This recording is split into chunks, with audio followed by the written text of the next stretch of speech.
Look, man, you can't be doing this to me right before the start of the game. Should expect the dungeon master to know what session he's on? Nah. That would assume that I write notes, which we have said in Adjacent with Jace is one of my weakest points as a dungeon master. Yeah. But hey, guys, welcome to Tuesday Dungeons and Dragons, Whoa. Hey, I did Adventures it. of Athoria, part of the Black Tower Stories Twitch channel. So, we're starting here, chapter 88. We are figuring out. Um, So, this past weekend, any of you guys who might be here from A-Fest, we were out there, saw some guys, had some conversations, was a lot of fun. If you guys came out, we appreciate you, and hopefully you guys got some benefit out of it. Um, However, last session for chapter 87, you guys were in the Hello? ruined area. Did someone have a question? No, my watch accidentally called.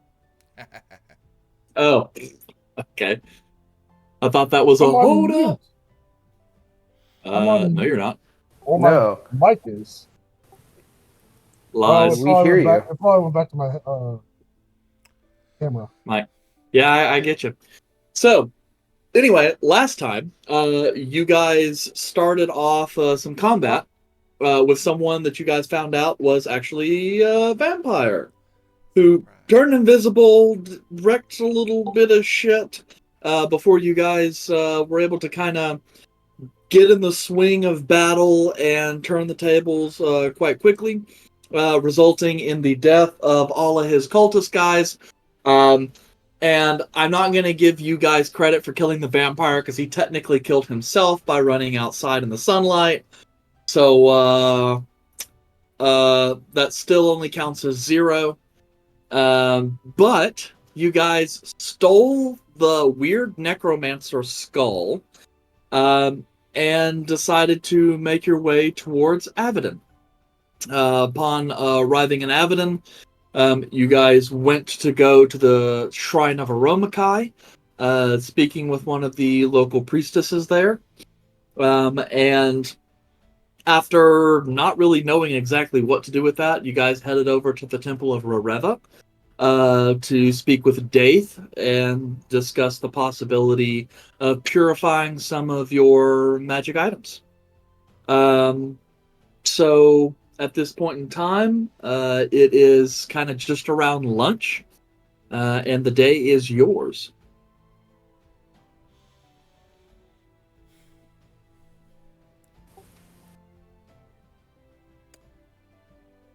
So, Caleb, are you going to do another ritual? Yes, I am. Why? Because I have to find out. I have to find out what this boon is that we need to receive. Well, this should be an entertaining shit show at least. Yes. Do you require a lot of help with this ritual, Caleb? I shouldn't, unless things go terribly wrong. But normally, whenever I use these to contact people I normally contact, such as Morgrim, there's no issues. Normally. How many times have you tried to do it since you've ran into issues?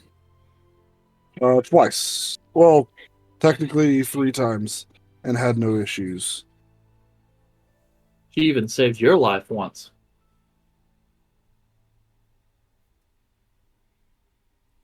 Okay.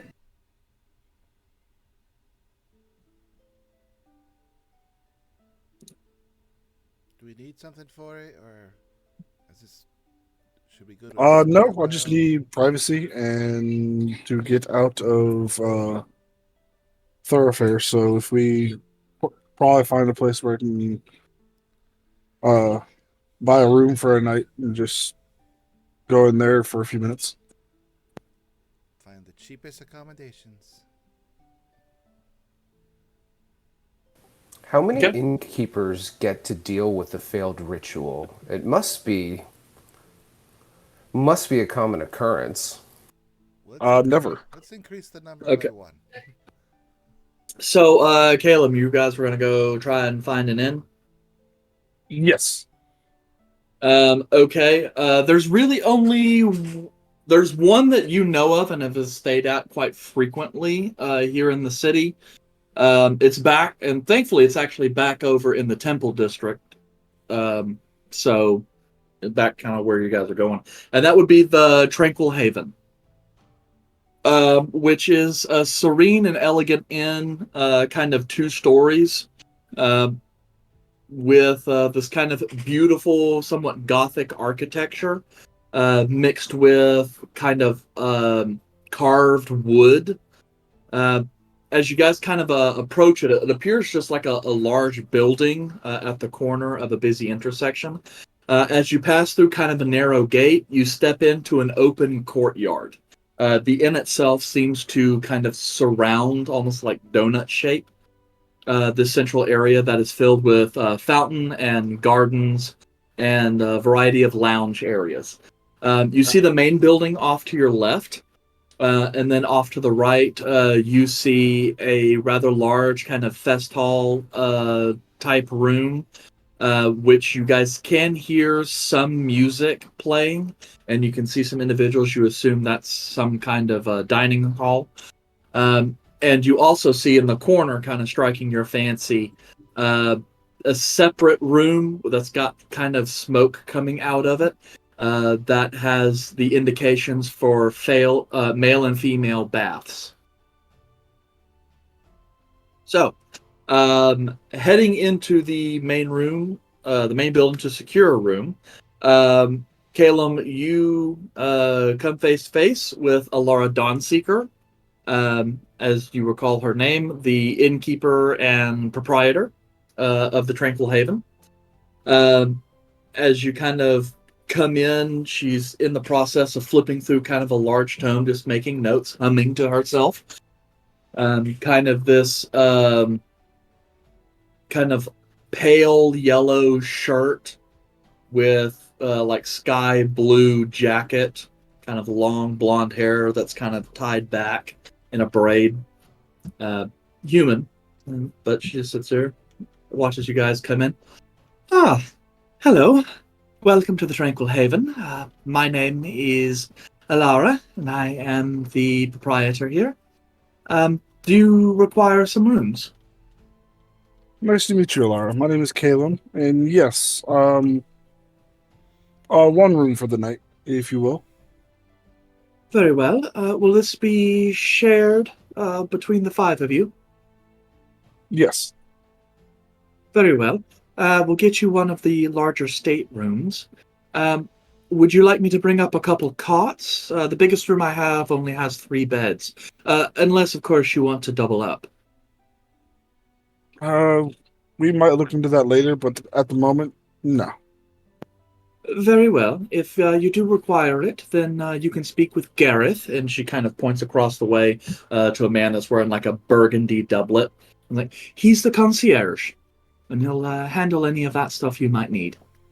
Well, let's see, for one of the estate rooms up on the 2nd floor, looks like I have one with a garden view available, and that will cost you 8 silver for the evening.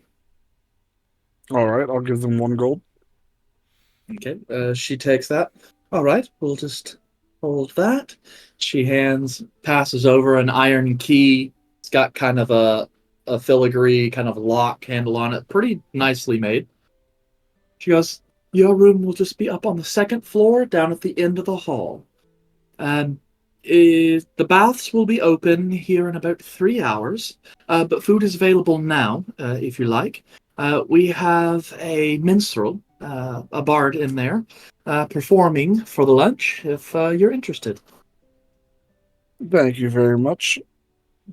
We will definitely be coming down to get food in a little bit, but at the moment we just want to go in there and unpack. Can I get a Pinot Grigio? Very well. Would you like that brought up to your room? I can wait for it. A Very bottle. well. Yes, we'll have a fine selection over in the hall. If you'd like us to bring something to the room, just let us know. Alternatively, if you like, we could say wait 15, 20 minutes and bring it then. Fine by me. Very well. And one glass? I can drink from the bottle. Does anyone else want a glass? I'm all good. I'm good, thank you. Very well. We'll just bring the bottle then. And she just kind of nods and then goes right back in her chipper attitude, humming a song. Let's go up to the room. I love Pinot Grigio. It's midday. I'm more of a Moscato guy. IRL, a cab, but a Pinot, yeah. Well, I mean, IRL whiskey. But, yeah. We're talking about wine right now, trying to be like, kind of, Be fancy. it's daytime. Volred's trying to wait for like the PM for the cognac. So, It's a first.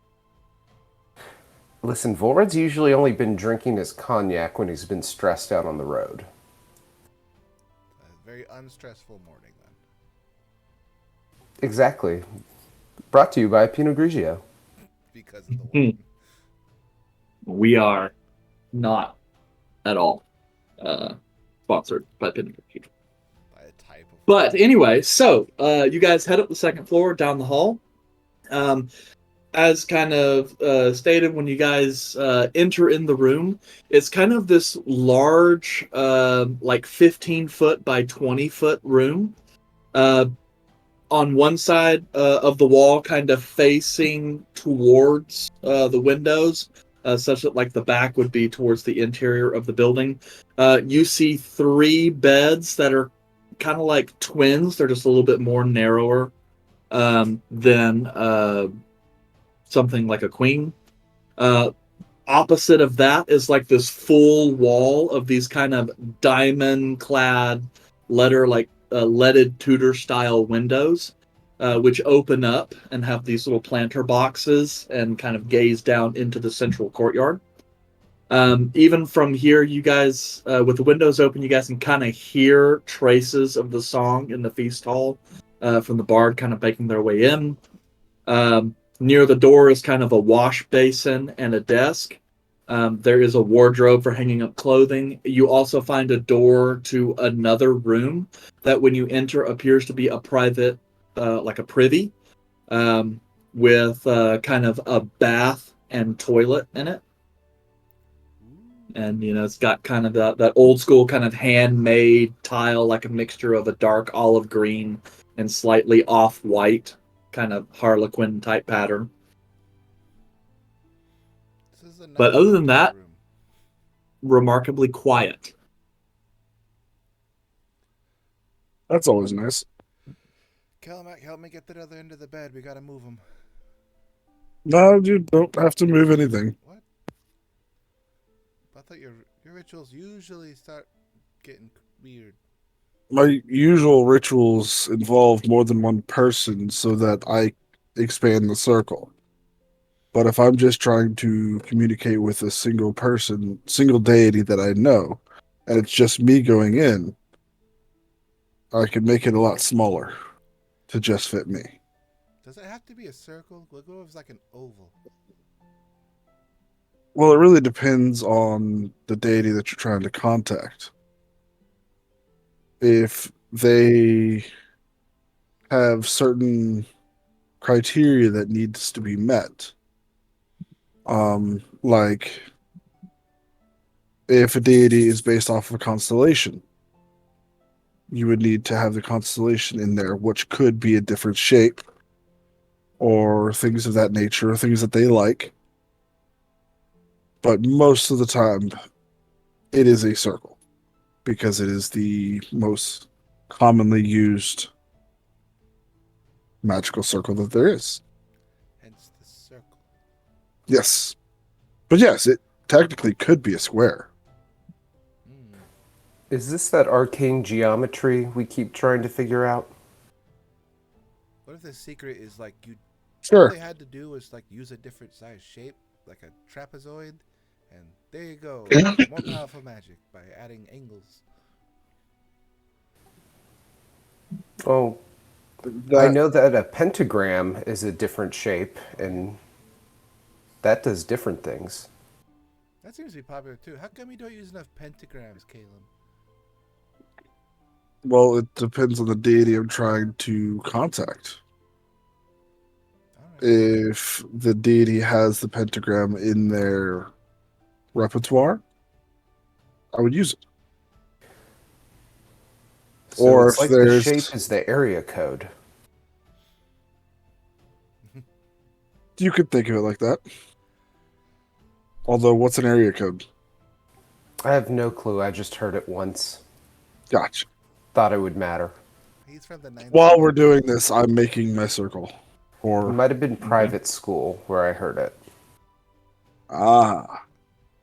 Oh, You mean that school you never attended? He's from the Cloud District. Ooh. Oh, I attended.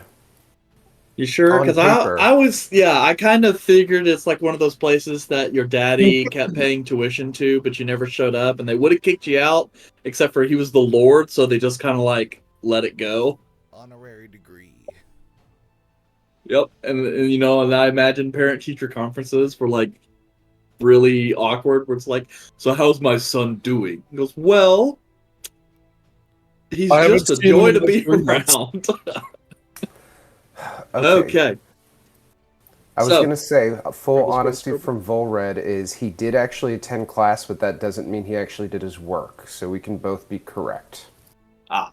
This is like me, a 0 or 100% kind of guy. Okay. So, Caleb, you perform the ritual. Which particular ritual are you hoping to create? I'm doing the ritual of ascertainment adjacent, essentially. I'm not going to do it to try and invoke a vision with another person, more a communion. Try and have a face to face with her. With Morgan? Yes. Okay. So, you do that. Go ahead and give me a wisdom roll. Why not just do a religion check? Come on now. No, because you need those. Yeah. I'll take it. It's a 14. All right. Fair enough. What's a 14 plus 0? Well, yeah. So, still, um, as you go ahead and seek out the ritual, reaching forth to feel Morgan's presence, there is kind of a moment where the ritual seems to do nothing, but like normal, then slowly but surely, it's like you just kind of fall off the cliff. And the area around you starts feeling a bit more humid and cool. Not cold, but perhaps a bit brisk. Uh, and then as you kind of open your eyes, you're still in the room with all of your friends and fellow party members present. But you kind of look across from you and kind of leaning against kind of the lower frame of an open window.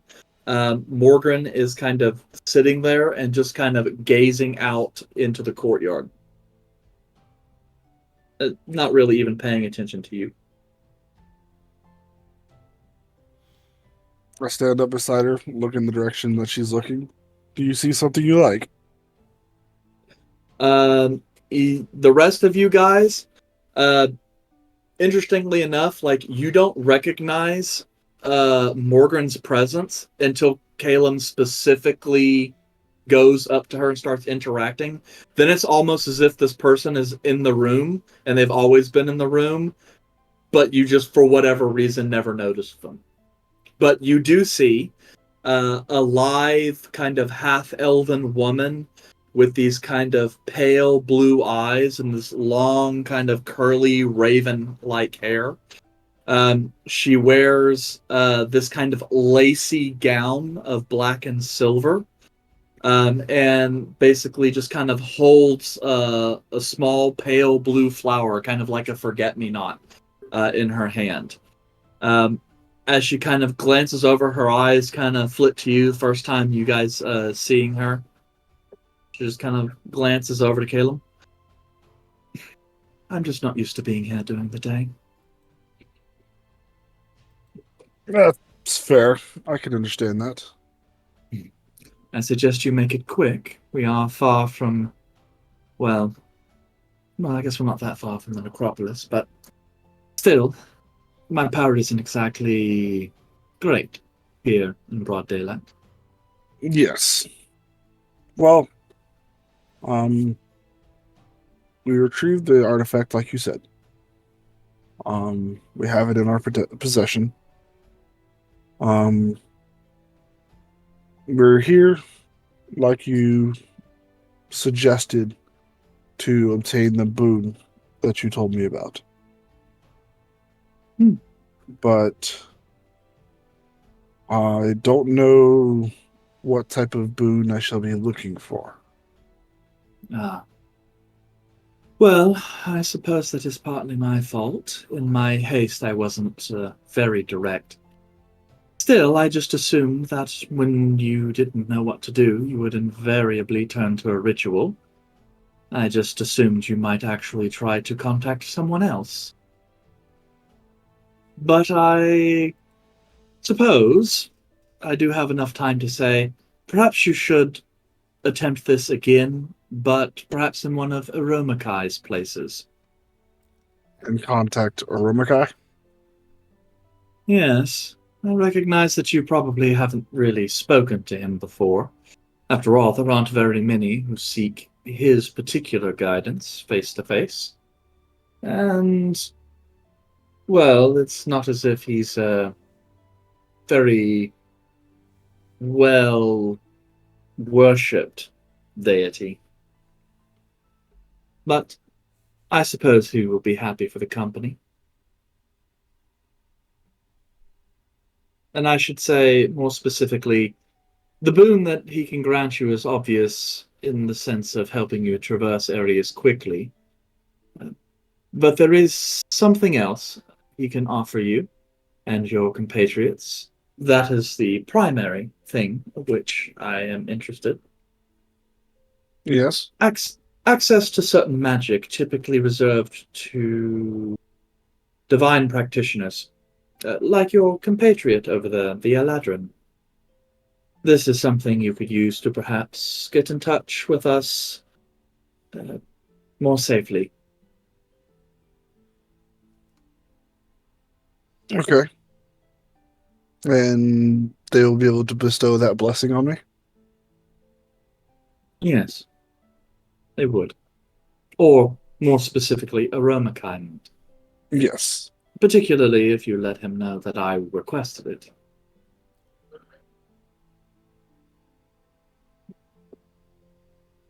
I will do that. I've never actually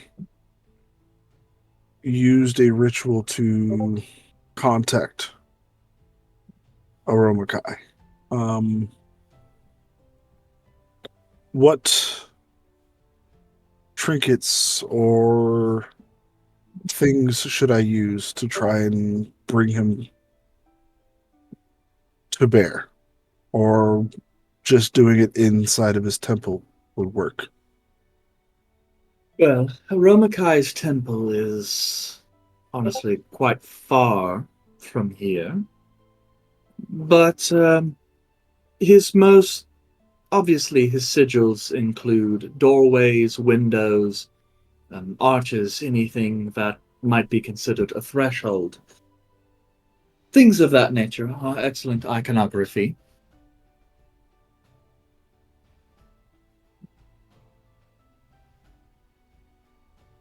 All right. So I will definitely do that. I appreciate the advice and thank you for coming during the daylight, especially when it is not your strong suit. Yes, especially considering we've spoken enough recently that I wasn't entirely sure whether or not I'd be able to manifest. Part of the reason why I wish you to have this boon, as your magic has been difficult for me to latch on to recently. Volatile. Powerful is the word I would use. That's fair. Well, now that that's done, and she kind of turns to your compatriots, I suppose this is the first time we've met, though I imagine Kaelin has told you a great deal about me. And I suppose if there is a question or a request you have of me, you might as well ask it now before I must be away. Do you know, is there like a main register that the gods have that tracks like people who've pissed everyone off? No, not particularly, unless you're, it works on the reputation. We mostly only have insight into our respective influences. So as long as you haven't done something with regards to secrets or the dead, I am more or less blind to you. Well, I guess on that topic, do I have a bad reputation? Well, I would say that I have collected a great many secrets as a result of your exploits. So, between you and I, no. But then again, I'm not exactly seen as a... How shall I say? I'm not well loved amongst the Pantheon. And after all, it was one of my followers who brought you back, and I allowed that, did I not?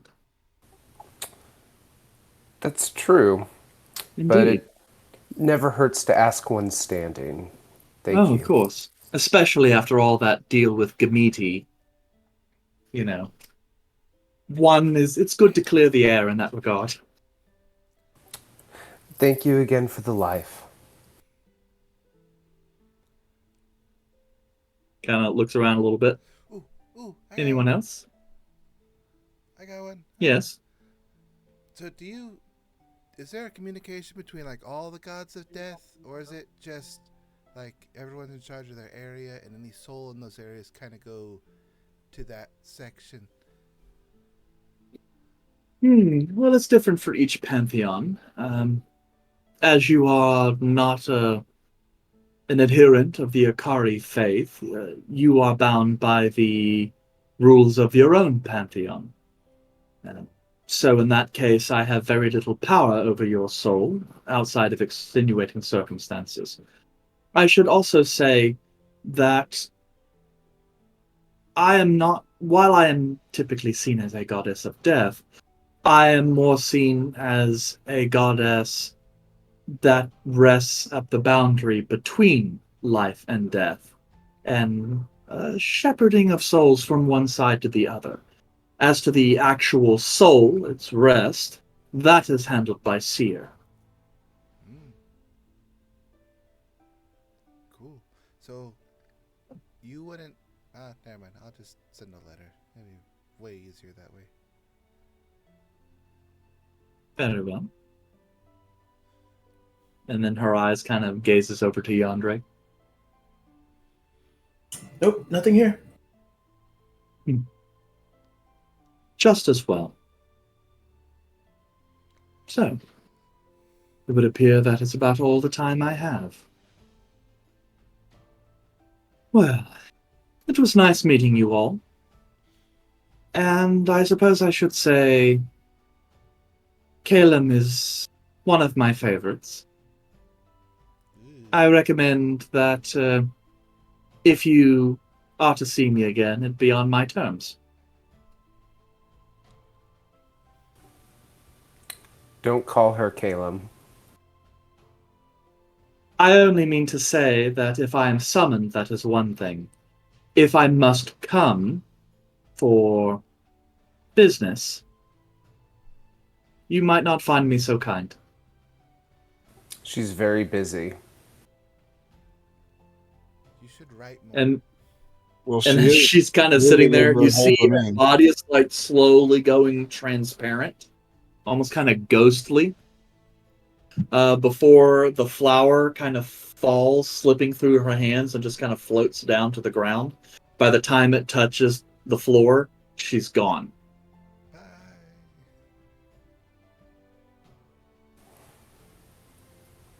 Damn, that was a lot faster than I thought. I haven't even gotten my wine.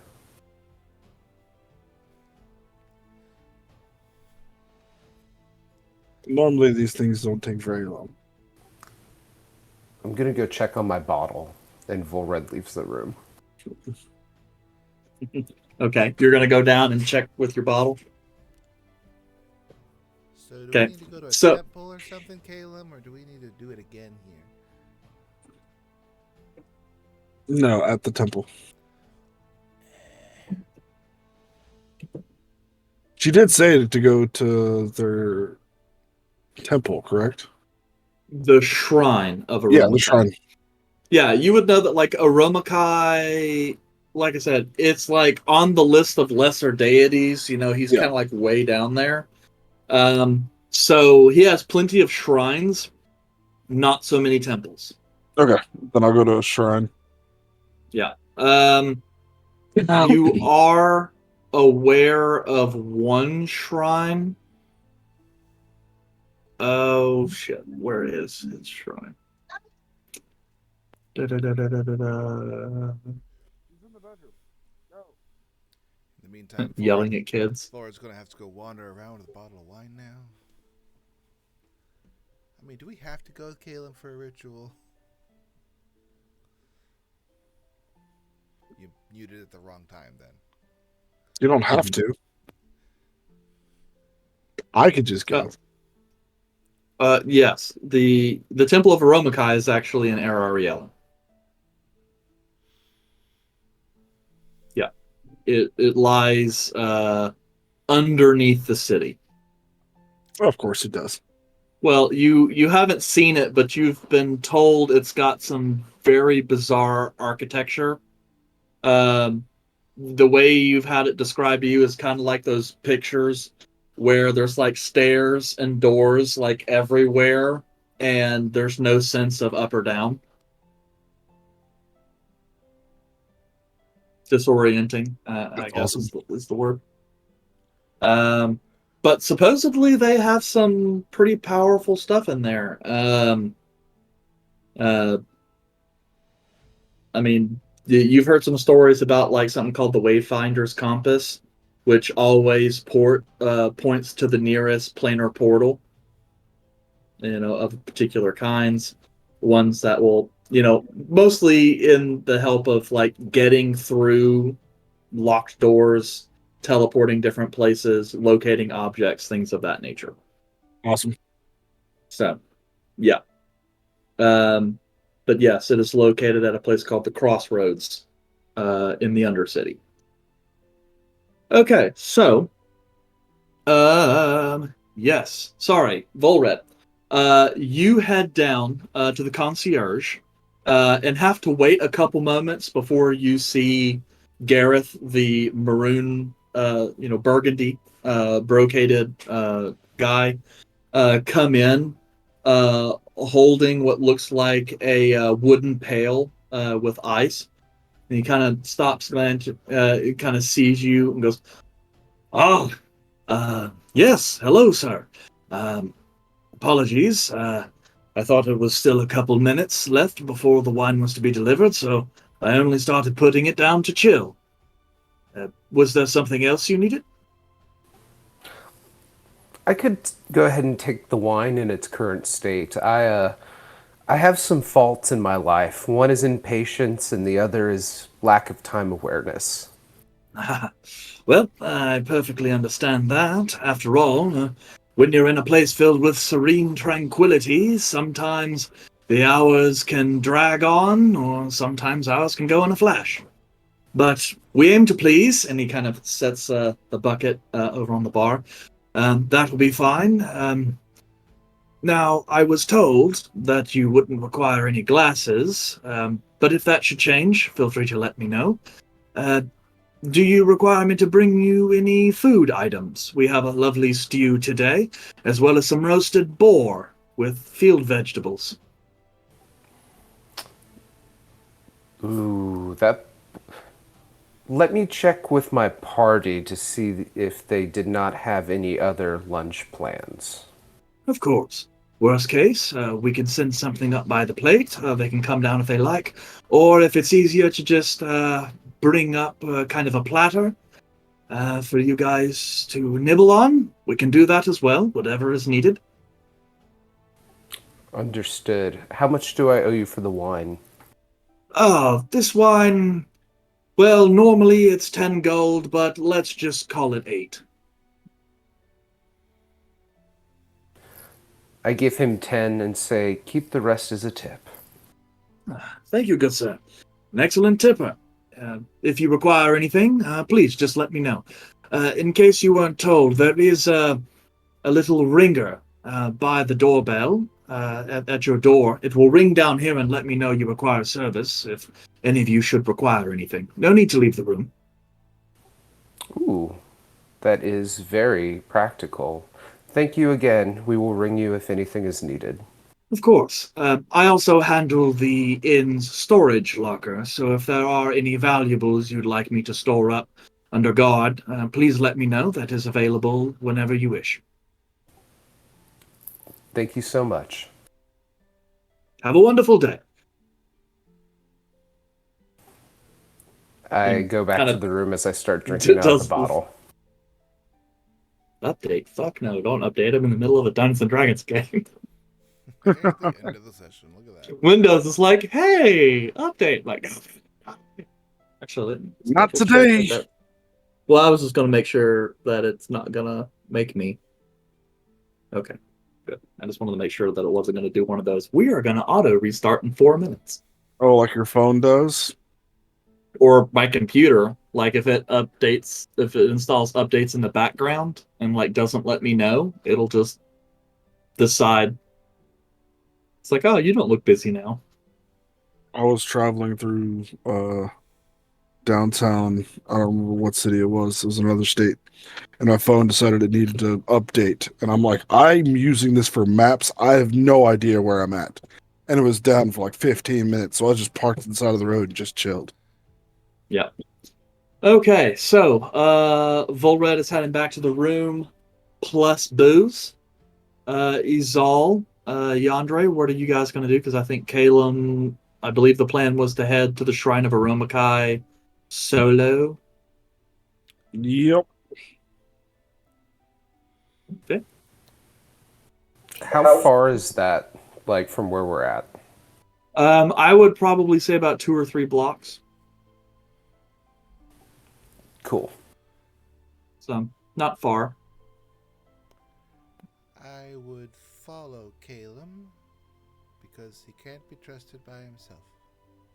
Didn't you just He's got ask Maylor with him. even less trustful? Didn't you just ask me? It's like, I don't have to go, do I? I want the option to not go. I want it to be my choice. He wants you to think he's not going and follow you. so that you feel free to do shit you're not supposed to do. And I'm so going that he to can do that catch you. regardless. Yeah. Yes. I'm not even gonna like slightly follow you. I'm gonna be like 5 feet behind you and ignoring you the entire time. So Caleb would leave, and then you would come up behind. Mm-hmm. Would you say anything whatsoever? Nope. Even when you like ask me anything, I'm like, Nope. ignoring Nope. you. Caleb is focused on going. He's not even going to Right. see you. And I feel kind of weird. It's like, how come he hasn't acknowledged me yet? Alright, fine. Be that way. If you walk up beside me, yes, I will acknowledge you. But if you are behind me, Caleb was not focused on you. Has no idea you're there. Cool.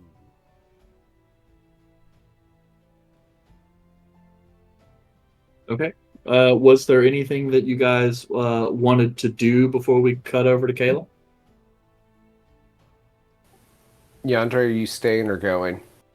I mean, it sounds like there's two people already going, but I also don't trust Izal to be by herself, so I would follow Izal. But Izal would know I was following her instead of like this weird train of people following each other.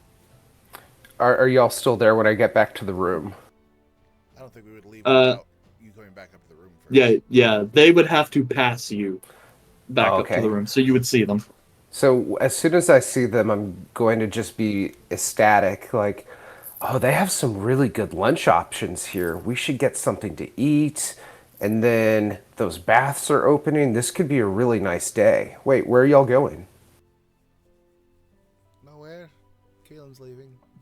Wait, what? Izal wants to follow Caleb, and I'm going to follow Izal. Oh, I didn't realize you were doing that now. The day is still young.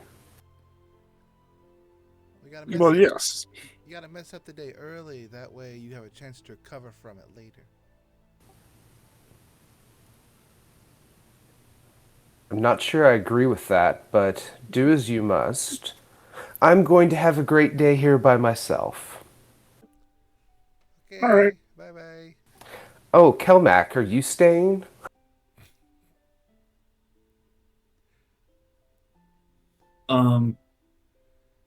I kind of want to try out that bath. We will have a spa day. He'd be more like, no, I don't know what you mean, man. I'm hungry. We've been walking around 3 days with nothing but trail rations. I'm gonna get me something to eat. I'm gonna get me some booze.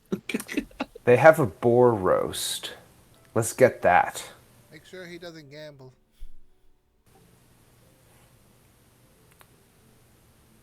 As soon as Izal says that, you see Kelbeck twitch. I'm recovering. Okay. So, Calum makes his way towards the Shrine of Aromakai, with Izal and Yandere not so subtly following. Yeah. After Uh, Volred pointed him out, yeah, Caleb would know they're there. I'm just Yep. ignoring you. I'm not like stealthily following you. I am ignoring you or any type of comment or protest as if I'm yes. on my As you guys are having that conversation, like to head out to the shrine, Gareth kind of just chimes in. Pardon me, good sir. Would yeah, I totally forgot the voice there. Would you guys like me to hire you a carriage? No, thank you. We're good, though. All right. Well, if you do require a passage to anywhere in the city, please let me know. I can arrange that. Or I if you require travel plans outside of the city, let me know. I'm here to handle anything you need. appreciate that. Thank you. Okay. All right. So heading over to the Shrine of Aromakai. It's still wherever it was. This kind of a very simple kind of shrine building. Looks kind of like was kind of stated before. It's like this large kind of statue that's got like a Gothic kind of door frame in it, but there's no actual door. And it kind of sits under this kind of pointed roof that goes back into a small, I would say, like 7 foot or like 8 foot by 8 foot building. That is really, as far as you can tell, is just there to store cleaning materials or other stuff that might be needed in order to take care of the shrine. Maybe it has a cot for whoever's handling it to stay at if it's required. But when you show up, the priestess is there, kind of continuing to do a little bit of garden work in the vicinity, not really around the shrine exactly. But, picking up some stuff and just kind of throwing it in like a little wicker basket and moving around and, doing some more weeding. How big is the actual shrine? The shrine itself is not super large. It's kind of, say about 6 feet wide and about 10 feet tall. But the door frame kind of sits on top of kind of like a dais or platform, with the little kind of the shelf coming off of it where the offerings are made. Typical offerings in this case looks like little pieces of wood, like a doorknob, looks like pieces of what would have been part of windows, things of that nature. All right, so the person who's maintaining the area, are they keeping to themselves, or do they look like they're gonna come talk to me? Yep. No, you spoke to her earlier when Yeah. you guys came by. She just kind of looks and sees you guys return and just kind of smiles and goes back to her work. Kind of leaving you guys to pray in peace. Okay, then I'm going to just to the side of the shrine. I'm going to set up my ritual, and the way I'm going to do it is I'm going to try and have it focused on the actual shrine, and I'm going to have little drawings of those stairs that always shift in directions, Mm-hmm. and I'm going to have like 3 or 4 of them in my circle, all going towards the actual shrine. But each one is always twisting and winding. That's going to be a big focus on the shrine. And I'm going to try and do the ritual specifically to reach out to them. Okay. Izal, Yandere, you guys up in Kalem's business, or are you guys keeping a healthy distance? I'm like 10 feet away from him while he's watching him from, well, I consider safe distance, which is just out of arm's reach. And I'm just right next to Izal. Okay. Hi, Andre. All right, Caleb, you kind of reach out similarly to how you did just not but a half hour or so ago, reaching out into that void of empty space with the ritual of ascertainment, this time focusing on the shrine itself. Here, you kind of get that weird feeling when your senses kind of turn inward, and you have like that slight feeling of vertigo, like you can't judge distance properly. And then you also hear kind of a quick, kind of like click, latch. And as you kind of glance over to the shrine, you see in the door frame stands a simple wooden door that is opened slightly, with this kind of wind kind of whipping through from the other side into where you're at. Am I in a dreamlike state, or is this visual for everybody? It's hard to tell because you can see the world around you. You see Izal and Yandere, but everything seems to be moving really slowly. So you get the sense that it's perhaps some kind of dreamlike state. Okay. And Izal and Yandere don't seem to be reacting to you looking around. Then I will go through the door. Okay. And on Izal and Yandere's side, you see just Caleb kind of nodding his head a little bit. Oh, there he goes. Yep. as you kind of step in, you find yourself in the interior of kind of an open air tavern. The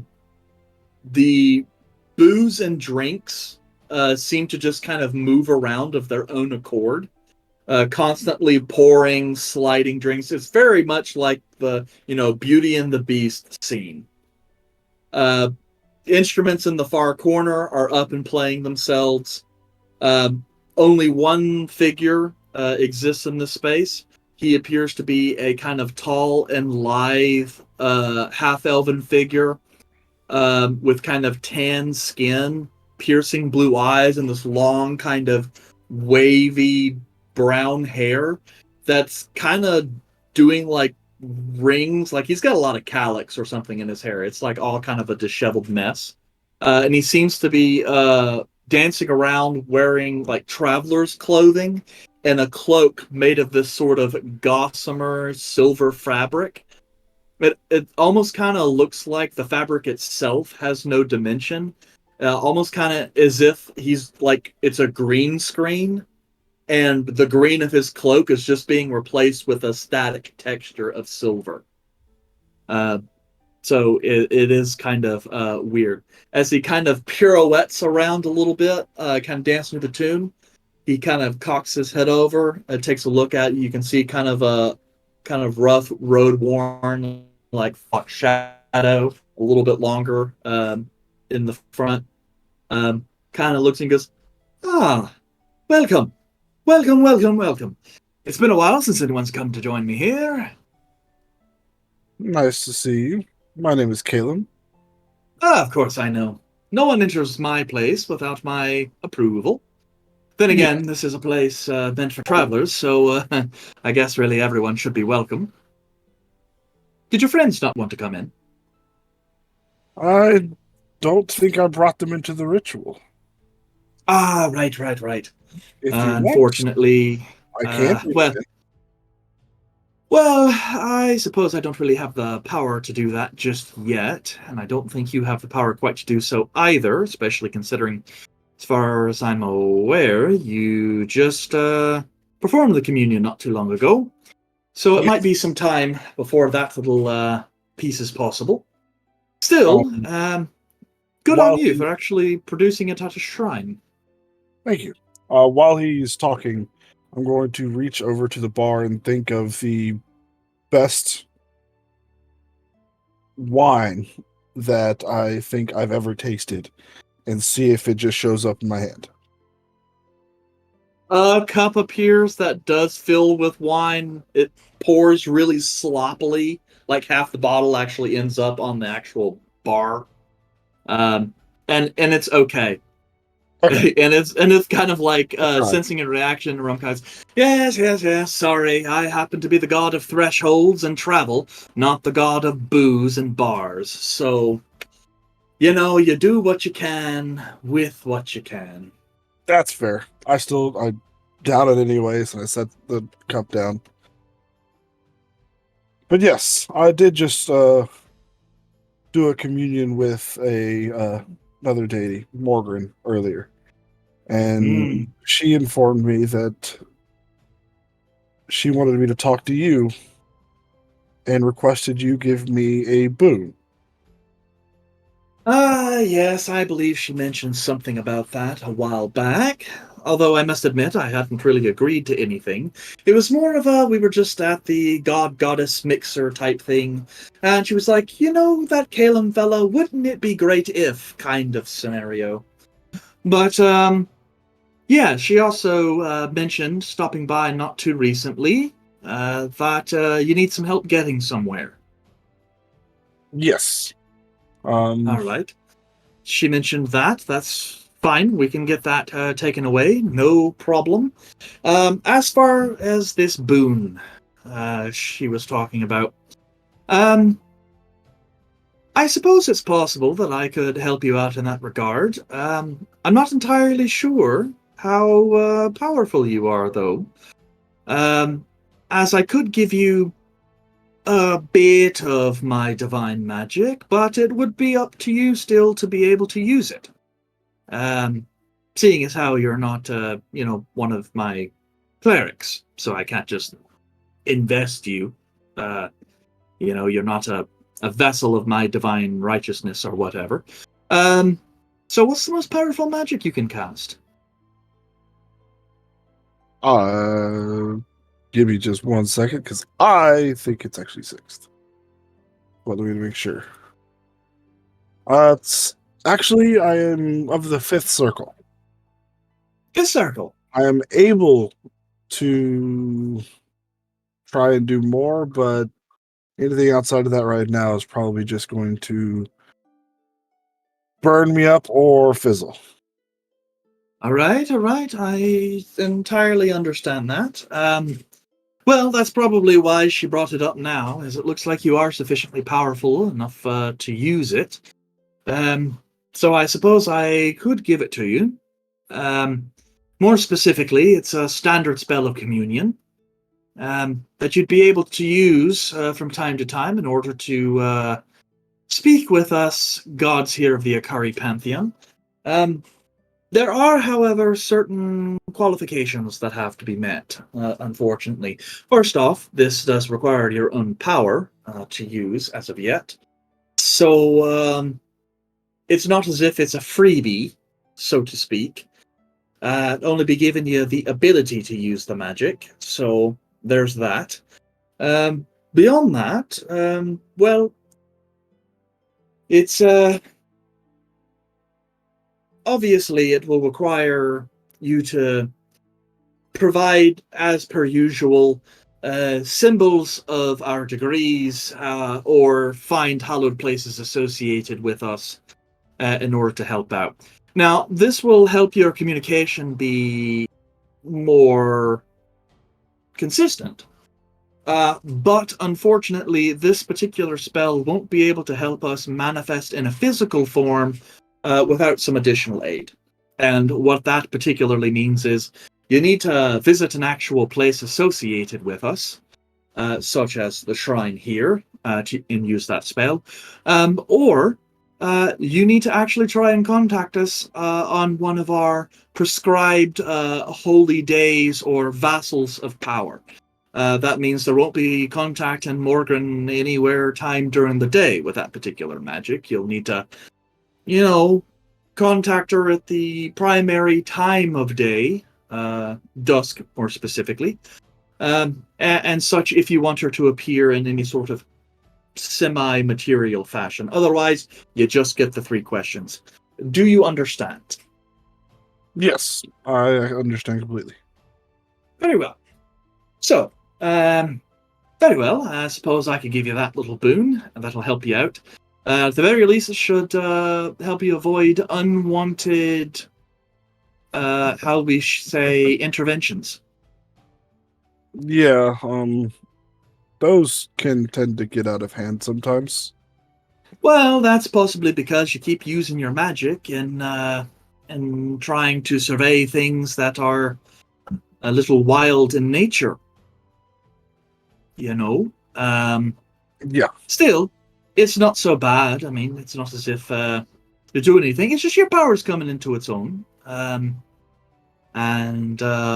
you don't exactly have proper control of your seed yet, but still. It's only killed me once. Can't get any worse than that. Ah, yes, I remember that little thing there. Yeah, in a sort of extra-dimensional space with the boy, the sorcerer kid. Yeah. Yeah, I suppose that's always the danger of doing rituals of ascertainment with sorcerers, particularly those whose magic is wild. Yeah. That was the first time for me. Yes, of course. So I suppose you should just be careful from now on if you're dealing with sorcerers as, you start playing around with magic that's birthed from the rift, and it can have some strange side effects. Yeah, very much so. But I'm trying to figure out what are the causes of these strange magics going awry. And so far, I'm starting to learn, but it's taken some considerable effort on my part. Oh, I see. Well, that's somewhat odd. Have you not tried to speak with Carolo about it? Not yet. I probably should. Aye, just because he might be able to give you some more information on that particular interesting bit. Or perhaps even Edoran. I mean, whole thing's partially his fault anyway. But still,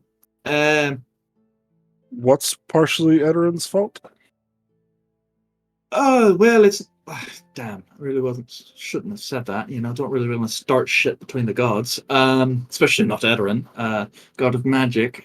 Not that I'm upset or anything. That he's just worshipped more than I am. So, despite the fact that I literally have the ability to bend space, but whatever. Anyway, no, it's not so much. It's not exactly like it's his fault. It's not like he cursed you or anything.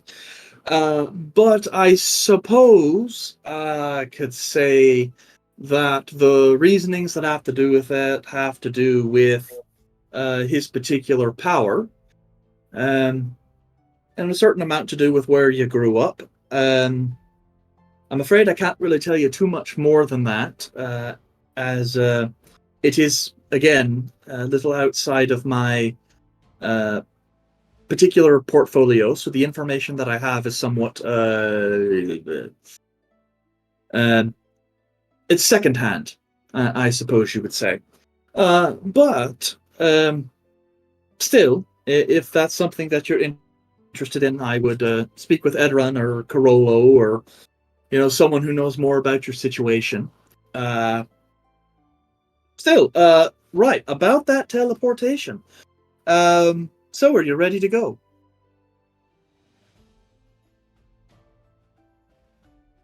I'm not exactly ready at this current moment.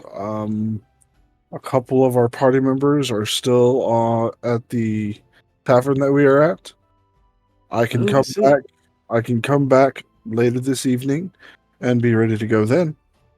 That might be a problem. First off, you've already used two of these rituals so close to one another. I'm not entirely sure how long it'll be before you can attempt a third. Second off, I derive most of my power from the comings and goings. And since we are at a crossroads at a particularly busy time of day, that travel is part of what gives me my power. So you'll probably have to wait in that case until probably the morrow, or during a time where there's exceptional amount of foot traffic Well, in the vicinity. question. Since now is the time where you are the most powerful. Only Which- because it's lunchtime and there's lots of people moving about the city doing all kinds of things. Yes. Would you be able to grab my party members and teleport them with us now? Well, I've never actually thought about that. I could certainly give it a shot. Assuming I know where you're going, anyway. Yes, let me actually look up the actual name. Oh, shit! All my notes are gone. I wiped my computer. Oh, no! You didn't back that shit up? Well, no, I have a second hard drive installed yet. See, that's one of the main reasons why I started doing my notes on, like, OneNote, so that shit is backed up. And I have it everywhere. You are going to the Whispering Towers in Helkar Valley in the Isle of Ilmarin. Okay, I will tell them that. Okay. Because, Yes, I believe I know the place. It's got a particular spiritual energy. Um, hmm. Well, in all honesty, I don't think I could just take you all and drop you right there, as that particular location is not a crossroads or place of travel. I suppose this time of day I could take you to Fernmorden or Augburn, um, unless you all of your party members are here. Then we're good there. It's just with them scattered about so much, I can't exactly ensure that they'll all arrive on target. I can understand that. Shit, I'm running around saying this thing. It only makes me look like an even more pathetic god. What sort of god of travel can pick someone up and drop them in a precise location? Oh, God, I really am the worst. No, you're not the worst. You are just the god of the in-between. You know, you're right, and I appreciate that. Still, I say, I say let's go now and go to what are the options that you have? I could take you all to Fernmorden, or Augburn. I believe technically Augburn is closest. Fernmorden's the bigger city there, however. Let's go to Augburn. Augburn, yes. Very well then. I should take you there, and then we shall be good. One unfortunate little note, though. Well, actually, I do have a shrine in Augburn. Uh, Unfortunately, there isn't a individual who tends to it, so it has been, how shall I say, uh, derelict a little bit. So that is quite unfortunate in that particular case. So I'm afraid you might have to find your own way out of there. Unless you're there for a suitable amount of time that we can try and figure this out at a powwow later. I can definitely find my way elsewhere. I just need help getting there since I do not have a teleportation circle in that area. Ah, yes, yes, of course, of course. Well, in that particular case, I would recommend then that you try and find one because you know they are very useful. Just pointing that out. North Star Abbey on the northern part of the continent. It's a monastery. They have one, though I'm not entirely sure they'd let you use it. And then uh, Lady Sibyl knows of one nearby. It's in a ruin west of the Whispering Towers. And I'm not entirely certain. Yep, I feel like it's still there. Um, you might need to dig in the runes a little bit sharper and maybe clear some debris, but that'll work. Of course, there's also one in the Temple of Dhamma um, in Fernmorden itself. Though again, I don't really think they'd necessarily give you access to it unless you're going to pay a full ton of money.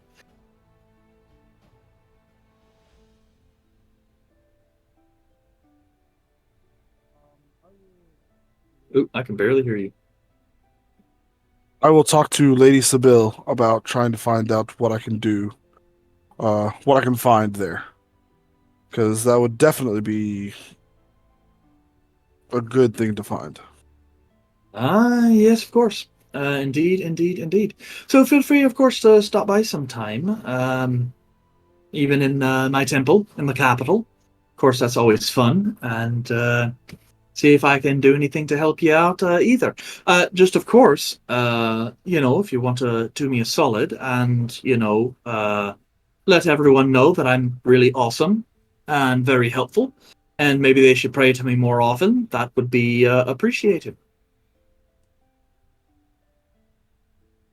Oh, you're muted. I most definitely will. All right. I guess we should. Any kind of reason up, stretching, get them all there. Uh, Augurburn, you said. Yes. All right. Okie dokie then. And you see him just kind of reach out and snap his fingers, and you feel the floor underneath you give way, and you fall through. At the same time, Izal, Yandere, Kelmac, and Volred, uh, you guys basically just fall through Acme Looney Tune style holes that just appear in the floor. So in my case, Kelmac and I had put in our order for that boar, and we're sitting there. We're talking about how excited we are. The meal, like all the food around us, just like the aroma is like, whoo, like this is about to be some bomb shit, right? Volred had ordered a second bottle of wine, and we're also just talking about how nice it's going to be to take a bath. You know, it's been a while. And right as the waiter's coming over with our food and another bottle of wine and an extra glass, because Kelmac was like, yeah, you know what? I'll go ahead and have some wine. Yeah. And we're going to say, for niceness sake, that you had all your stuff on you and that you did not leave all of your packs up in the room. Because that would suck. It'd be a real shitty God to have done that, and we would have been not praising his glory. Well, you know. If his temple, if his little shrine wasn't destroyed. Lesser God problems. I have high standards. Yep. And so, yeah, it's funny because at this point in time, like Volred, you fall almost as if like the chair gives way underneath you. And then next thing you know, your back hits the floor of cobblestone and you smack your head. And the stool you're in kind of goes and kind of rolls away from you. Izal Yandre, it's just kind of like you blink, you feel like a slight falling sensation before your feet hits ground again. And yep, and you're all just in the middle of town in Augurburn. Izal and Volred and Calum have been there previously. Though, wait. No, did you guys teleport out from Sabil's last time you guys went there? No, came back the way we came. Okay, yeah, because I was Oh, trying to remember. Because I know been here, Volred, you dropped Volred's corpse with you the first time. And I was trying to remember whether or not you guys left out from Augurburn beforehand. Is Augurburn Pretty sure the Red was fishing checked town? out though. What? Is Augurburn the fishing town? It is a fishing town, yes. So I've definitely, I still have, no, I don't have my trident from there. That's at the. Oh, that's Eladin. I bought a couple of tridents from people. So. Yeah, you bought some tridents in Eladin. Augurburn, you guys kind of blew in and blew out because you guys were like trying to resurrect Volred at this time. But yeah, it's basically it's a town, and the only reason it's as big as it is because Fern Morden is inland, and everything that gets created in Fern Morden gets shipped out through Augurburn. So it, similar to Abalon in Kiosa, it pretty much exists just to import and export shit from Fern Morden.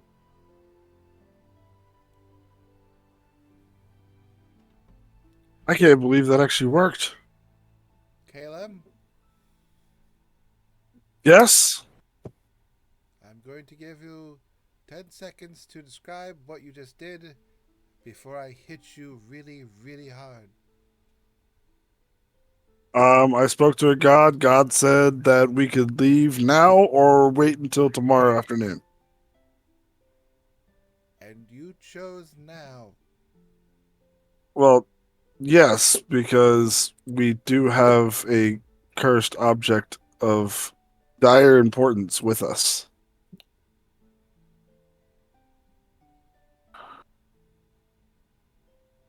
Hi, Volred.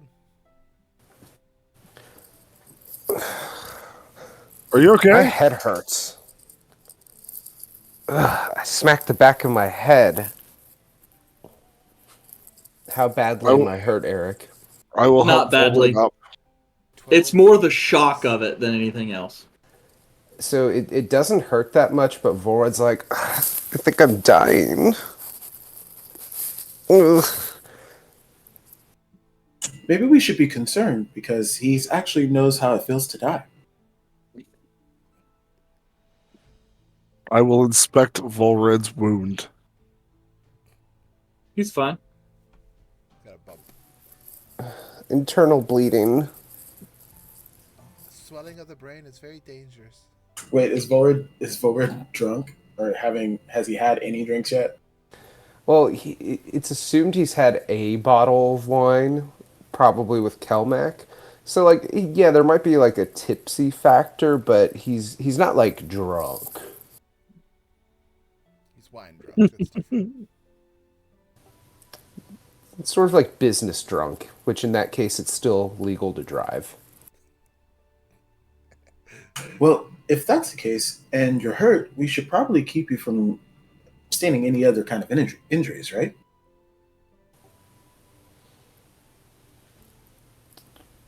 Yes. Great.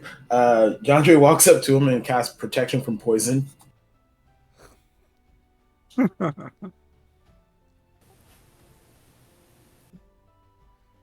We don't want you like falling and hurting your head and getting even a worse head injury. And you tend to do that whenever you are inebriated. So this will keep you from being inebriated.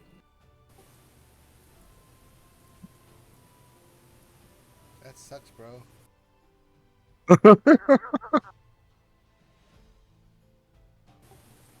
Thank you. You're welcome.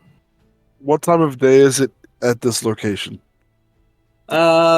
Let's see. You guys did some shit. We'll just call it 2 p.m. How long does it take to traverse the forest? Let me see. Let's see. Well, Several hours. I think you said like 4 to 5 hours last time. no, it's longer than that. No one Thank- feels real good right now, so roasted Ben- boar. That's fucking rude as all. What's up? Our dish was coming. It was right there. Do you know how hungry Kelmac is? Can't think of a good cat pun for this one.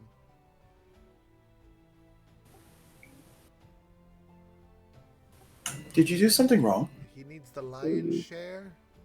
I don't know where I was going with that. Zal mocked us by saying it'd be so nice to have some boar right now. Our plate was coming. It was right there. We could see it and smell it, and we were so excited, and then poof. Did you already pay for it? Teleportation. Yes, and you guys paid for your room and everything. Well, I got. And Do you you- guys had the key. So you guys just left the inn without returning your keys or anything. We'll never be able to stay there again. I'm sure someone will open that DC 10 lock. Yes. Anyway, you were right, Caleb. It looks like it is only about 4 hours by the road.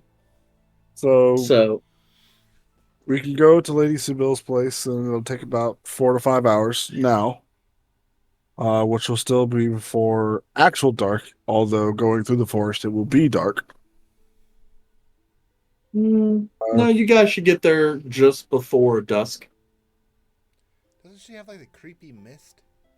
Yeah, well, that's what I'm saying. The mist will make it dark. Mm. Well, I think you said last time that it overshadowed it, making everything dimmer.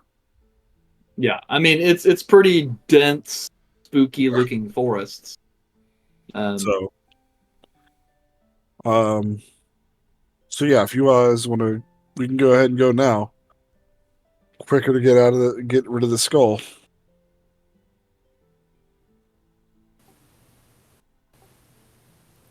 I would like this to be over so we could take a proper break. Let's go. Okay. So, clearing and avoiding the onlooks of the locals who are curious at the sudden dumping of individuals into the middle of their town. You guys head out the northern gate, passing over to the series of trails that head west of the Green Run into the Shadow Spine Mountains, wherein the Helgar Valley is located. I assume you guys are going to take the southern route because that is faster. So you guys go through Oberlin Thorpe. You, just local farmers and steading, just kind of looking at you guys, maybe wave a little bit as you guys kind of go through. And then towards the evening time, right around or just after 6 o'clock in the afternoon, you come to the outskirts of the Whispering Towers. Yandre, Just walked off. who He just said be right back. that, yeah, Yes. I was just going to make a note that as you approach the Whispering Towers, the scent and energy of death hangs heavy in this area. You sense spirits in the mist, in the earth, in the trees. And even if you just kind of like extend your consciousness out, maybe Eyes of the Grave or something, you can sense undead, both corporeal and incorporeal, at the edges of the path in the forest. And you get the sense that you're being watched. Wilred, Yes, Yandre. can you not stand so close to me right now? Have I offended you? No, it just smells like death. More than normal? Yes, and you're the closest one to me. Vorad just stops in his tracks to allow Yandre to, get forward, and he just nonchalantly kind of stretches and starts kind of like looking around as if he's looking for something. Obviously, picking up on Yandere smelling death, figures maybe I should kind of look around and see if there's something out here. Yeah, I mean, you can glance off into the woods and you think you see off in the distance what looks like a narrow kind of shape. Can't exactly tell if it's humanoid or not, but it appears perhaps roughly humanoid in size. The only thing giving away its potential nature is just the two glowing, like blue spheres that center where the head would be, just kind of staring at your party. It makes no effort to move towards you, but just watching. Sensing what is about to go down, and knowing that Yandre has not been here before, and we did not warn him. Yandre, yeah, we are going. Miss Seville is a necromancer, so Oh, so it's not Volred. no. There she has lots and lots of undead around her establishment. Okay, and at this time, then I would use Eyes of the Grave. I wouldn't use it just straight up out the bat, but Yeah. I'll use it now, and then I'll just kind of correlate the information of like, wow, there are a lot of undead things staring at us and watching us right now. Yep. And you get this kind of it almost kind of has like this guardian spirit vibe. Like you can definitely get the sense that these are like protectors and guardians, and are meant to protect this place from unwanted intruders. Oh, like a guardian of faith, but instead of faith, guardian of death. Got it. A much wider radius. So is it safe for us to continue forward? Yes. If it wasn't safe, we would already know it. Sure. Okay. Okay. Foretold slightly by the large columns of stone kind of peeking out over the top of the wood. You guys come to a large open area that lies a series of stone towers connected by a stone wall, uh, in the center of which lies some kind of garden space, with gardens and a little farmland and stuff kind of stretching out in the immediate area after around. You guys approach the familiar site of the Whispering Towers. As you guys reach kind of the outskirts of the place, you guys spot that sitting on a bench outside, um, just kind of lounging and just kind of sitting around, is one of Lady Sibyl's students. Appears to be a young man of kind of short black hair and brown eyes. Wears kind of very simple robes, which looks like kind of like an oversized tunic of kind of like a light faded brown, and kind of rough spun breeches. As you guys kind of approach, he kind of looks over to you guys, gets up to his feet. Okay, for whatever reason, Discord decided to let me know that Sean started listening to Busta Rhymes. He'll be gone for a while. Well, there we go. That's hilarious. Yeah, I was just like, what? It just popped up. It's like, you've never done this before. So, yes. Anyway, so as you approach, the apprentice kind of walks his way over to you, kind of standing in the middle of the path. Goes, you're Master Calum? I am. Ah, okay. Lady Sibyl told me, I guess, to let you in. She told me you were coming. So, those are your friends? And kind of gestures off to the people behind you. Most days, yes. Okay. Where is Lady Sibyl at currently? She's in prayers right now. She should be out soon. We had an early lunch, and so she decided to do prayers after lunch. Thank you very much. I will wait for her outside and meet with her afterwards. Okay.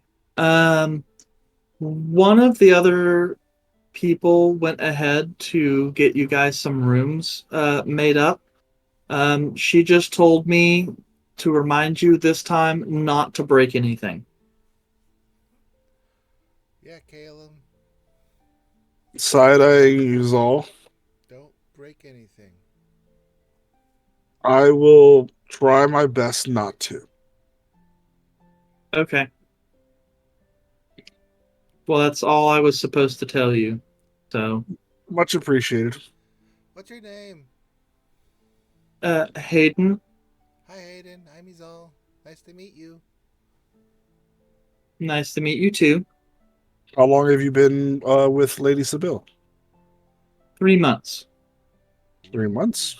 How are you liking it so far? Better. Uh, you know, getting here can be kind of scary. Yes, Who are you with But before? Master Godfrey. Ah, I can see how that would be disconcerting. I think Godfrey's Yeah. creepier. Yeah. I mean, here food is actually food. Illusion of food. Yeah, Master Godfrey has a habit of making bad food taste and look like good food, so that way we won't complain. Is this a bad cook? Yeah, that's mostly just to hide the fact that he doesn't know how to cook at all. And he's too cheap to actually buy one, to hire one. Well, okay, I guess I should let you in though. Much appreciated. And Hayden kind of pulls out from under his tunic like a big key and unlocks the door, and then kind of gestures and bows, and keeps his head lowered as you guys enter, and then kind of locks up. He's like, "Okay, I will show you to your rooms." Cool. All right. And then goes to the process of taking Izal to the women's dormitory, telling you where your room is. Obviously, he can't enter, and then kind of gesturing and telling the guys where their room is. So even though we've already had lunch, we still have like a little bit extra. So do I need to bring you some food? I would actually like that. What are y'all having today? Vegetable beef stew. I'll take some of that. And I'll look over to Red, Yandere, and Kelmac. Do you have boar? I mean, we have boars, but not in the stew. Thank you for answering that question. I will take what's readily available. Okay. And he kind of departs. You guys appear to be in the same rooms that you were last time. I look out the window. You see the garden. I look across the. I look out the window and I stare at Izal. Yeah, you look over like, yes, and just take a quick look out, and you just see Caleb just on the inside of the window. Hey. I pull out my javelin of lightning, like, hey.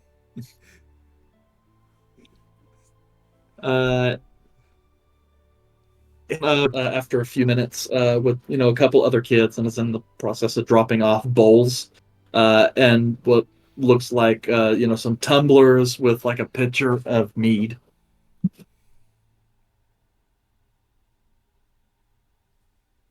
All right. And Caleb will eat and then head down afterwards. Okay.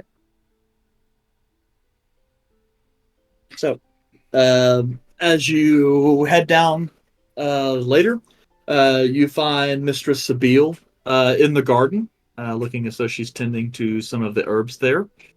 And kind of, as you approach, she kind of takes some of the stuff, sets it in a little basket, sets it off to the side. Darling, would you mind continuing this for me? I have someone I need to speak to. And then a little bit of, yes, Mistress Sabine. Kind of goes to take over. Mr. Shabil kind of stands up in the kind of flowing robes she has, still kind of the tan Mediterranean physique, kind of the long, kind of curled hair, kind of pulled back a little bit. Still showing, some skin. They go, Kaelin, my dear darling, why have you come here? Well, Why are you here? we've come to give you an artifact of great power. And we were told that you were the best one to handle such things. And then she kind of like moving over to you. I see. And kind of like puts her arm interlocked with yours and kind of just starts a leisurely stroll about the gardens. And who was it that told you that I am the one who should safeguard this relic? Your patron deity, of course. I spoke to her directly. Well, I suppose I should feel honored, though she has said nothing to me. Then again, I don't exactly have the same... Well, I'm not quite so popular with the gods. It's a good thing and a bad thing, depending on the situation you're in. I suppose. Though it would be nice to get some answers from time to time. Still, what is the nature of this artifact that you are bringing to me?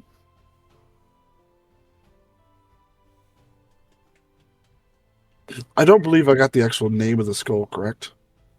Nope. You just know it's fucking evil skull. So, the properties that I was able to glean immediately off of it was in a certain radius around the skull. When an individual dies, they are raised as undead. That was from my initial glance. I'm very sure that there's more to it, but I do know that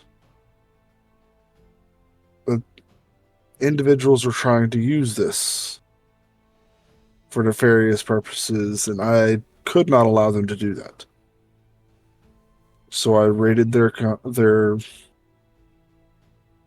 compound and took it from them. Mm-hmm. And And you are quite certain that they won't come looking for this artifact? oh, I'm sure they will. But I also know of all of the places that people can go, yours is probably least likely to be penetrated given the nature of your field.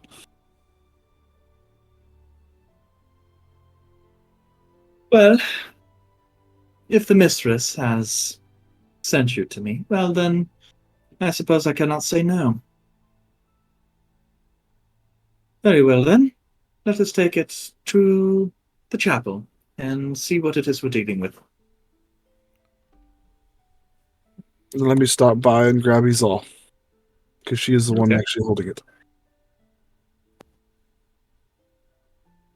I'll stop by and grab Izal and the rest of the party as well. No boys allowed. I will send a message to Izal. Get your butt down here. What's the password? Mayonnaise. Damn. Just gotta change that password. Alright, I'll be down in a second. Where are you going? I was in the girls' room. Oh, And then I go up and grab. And let you creeping. And then I Yandere go- too. And then I go up and grab Yandere, Red, and Kelmec if they want to come down. It was at that point a warm bowl of food was headed in Volred's direction. I already finished my food.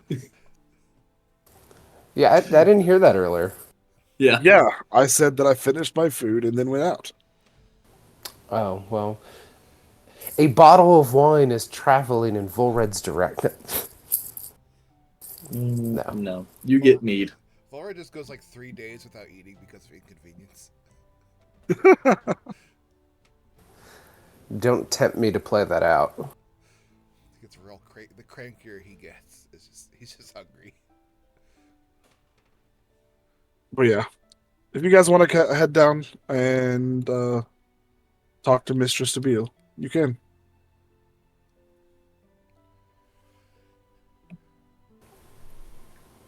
This was the same mistress that saved Volred, correct? Mm-hmm. Yes. Volred will go.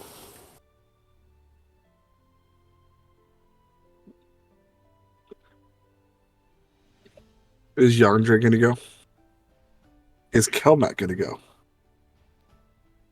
We're gonna say no. Okay. I don't know. Plus Sounds 3 to pretty save. pretty sketchy down there.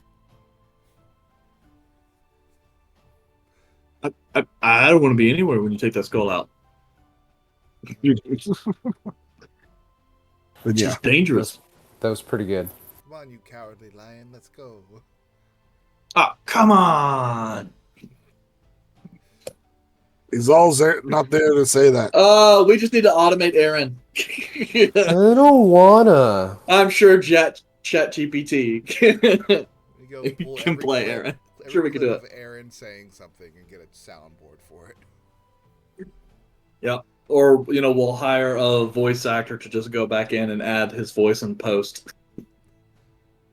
That sounds like an awful lot of work, especially considering, we don't have the budget for that. So anyway, yes, you guys head to the chapel, specifically a small temple to Morgan, place where Volred. Me, Caleb, I have a question. Caleb, is that supposed to bring all the cursed items or just the one? Just the one. The others, well, I'll be back. I go back out of the room. I set them down. I come back with just the bag that has the cursed item in it. The skull. Alright. Wait, hold on. They're unprotected. I gotta go get them. When I go back and I get the bag back, I come back with it. I'll just keep it with me. Okay. because right now we have the two swords, correct? And Cursed the sword, cursed short arrow. sword, cursed arrow, cursed dagger, and cursed skull. I have kept track of all of my cursed items. Which one do we have? Which one did we give up? You can give up any of them. You haven't technically given up any of them yet. No. Well, You didn't you were going to go back to discuss it. Somebody Well, no, wanna we teleport. Well, no, didn't we? I thought we gave them that one weapon to bring it back, and we're going to come back in a couple of days to discuss the other one. No. No. What you guys had discussed, he said, you guys discussed the idea of going to pick up some other historical relic to use for payment instead of Valor Heart. And that he said that they would have to comb through their books of lost relics to figure out which one would be a suitable replacement. And so to come back in a day or two, so that way they can tell you which one they want you to grab. But I thought we were paying for Valahart. The other two swords were what the payment for that. I thought we were paying for Valorheart, and we were going to use the other artifact that we're going to get as payment for the other two swords. Because that's what I agreed to. Or at least that's what I thought I was agreeing to. For what I We may have to check that during the break. From what I understand, there was never a full agreement on any final thing because we couldn't decide on any of it. Yeah, that's just what I had We thought. needed to wait till That's after perfect. your ritual that you did and teleported away to make a decision. And then we teleported. Well, in my head, I thought we were going to go back after we did that to discuss the deal about the other two swords. But we're Yeah, that's going fine. to Valahart We'll straighten all of that out during the break right quick. Yeah. Just to make sure that we have it. I have That's fine. 5 cursed items. Yeah. Okay. And Volred's with us. It's like a 5th. It's like a 6th one on us. But yeah, and then we'll head to the chapel. Okay. So, you return to the chapel of Morgren, a place Caleb has spent a number of time during the years he spent here, or I guess it was months across several different periods here at the Whispering Towers. And then most of your group previously when Volred was resurrected, and for a few days afterwards until he regained his strength. Sabine kind of makes her way back up to the altar, starts, lighting some candles, kind of pulls out this kind of blue and silver cloth and kind of drapes it over the altar. It's got like a magic circle kind of embroidered on it, and then just kind of gestures. Very well. Let us see what it is you've brought me. Then I will instruct Izal to pull out the skull. I reach in and pull out the wrapped skull. I put it on the blue cloth. Like, all right. Not my problem anymore.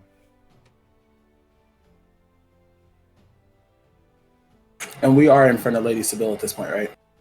Right. Yeah. Just, while they're doing that, Yandre's just gonna go,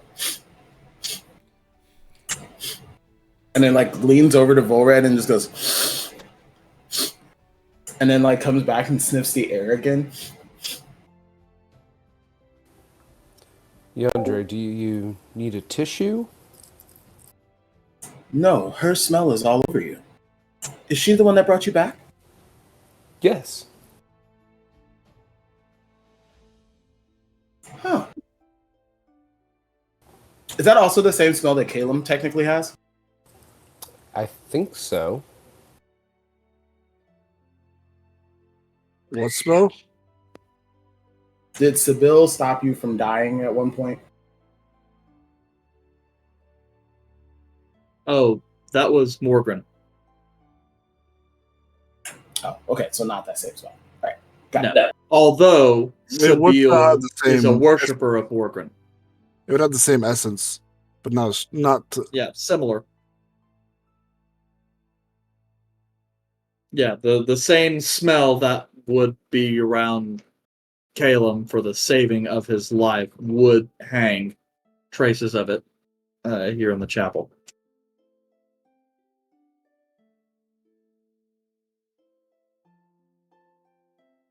It's kind of nauseating. Do you need to step outside? No, it's good to familiarize yourself with the smell of death, especially if it's coming from a specific individual. Kind of helps track down later on if it's the same individual that does anything else.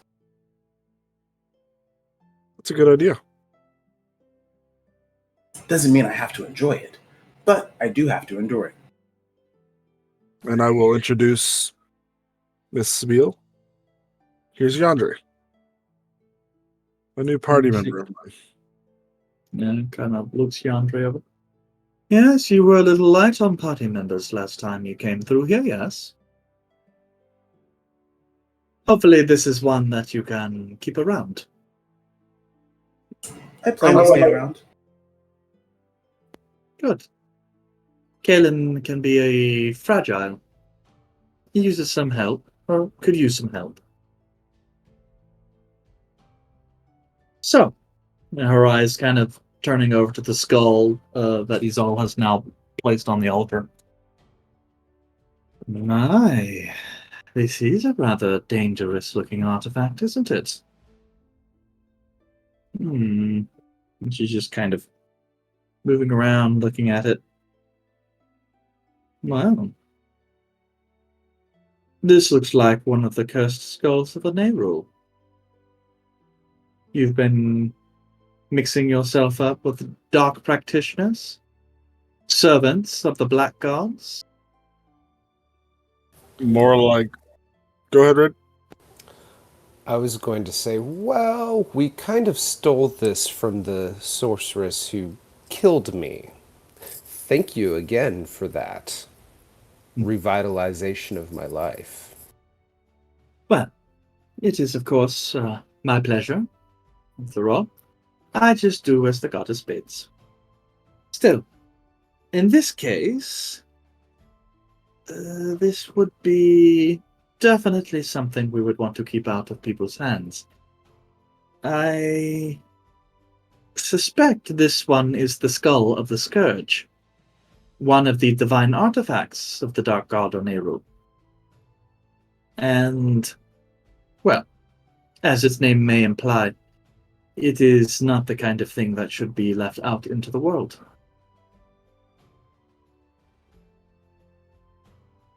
And we didn't want it in the wrong hands, and so we decided to throw a wrench in their plans. And muck everything up and run. Indeed. I must confess that I would only be able to safeguard the skull for a time, as I am not powerful enough to completely bind its power. But I can arrange for it to be taken somewhere else where it can be better sealed. Yes. All right.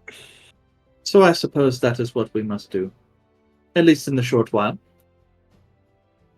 And we shall bind its power just to ensure that, at least until such time as it can be taken care of more completely, that none of its particularly nasty effects come to pass.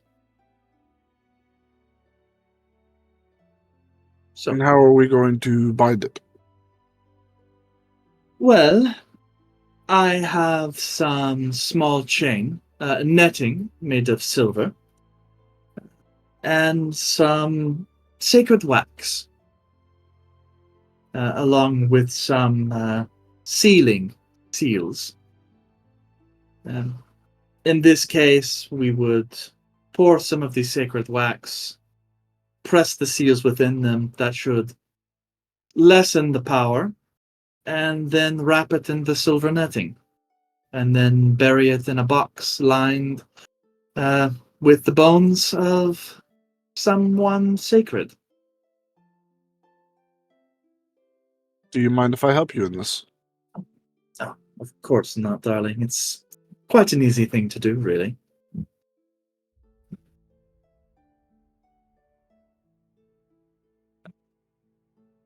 I would just like to lend my power to help in any way I can.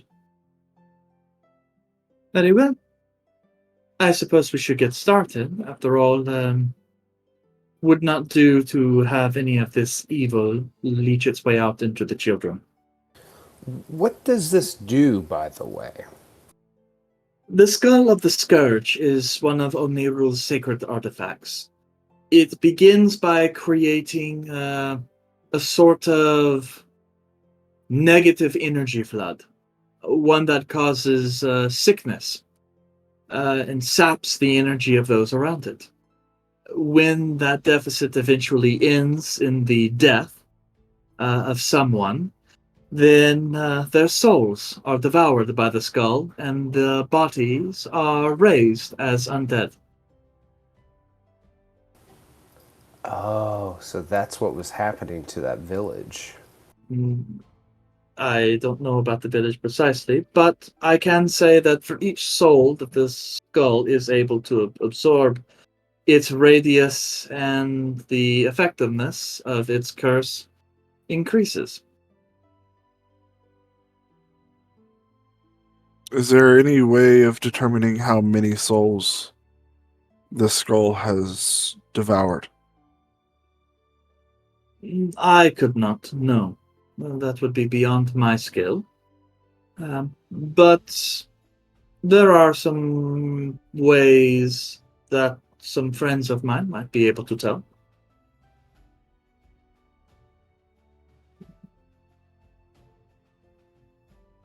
How unfortunate that this artifact was able to take out several cities that I know of, or at least start to. Yes, that is quite unfortunate. If the skull is able to absorb enough souls in a period of time, then it could be used to summon an avatar of death. Thankfully, we did not reach that point. I think that's what they were trying to do. What's that? It is an undead entity that is very difficult to kill. As once it is summoned to this world, even if you do manage to slay it, it will simply arise the next evening under the full moon and continue its conquest again. Undead and all manner of unsavory creatures flock to it, and its singular goal is to kill anything living and add it to its army. Oh, wow. Yes. Last, as far as I understand, the skull has not actually managed to summon anything such as that since the Age of Apostasy. And with any luck, that is the last time its power will be used. Yes. I hope so.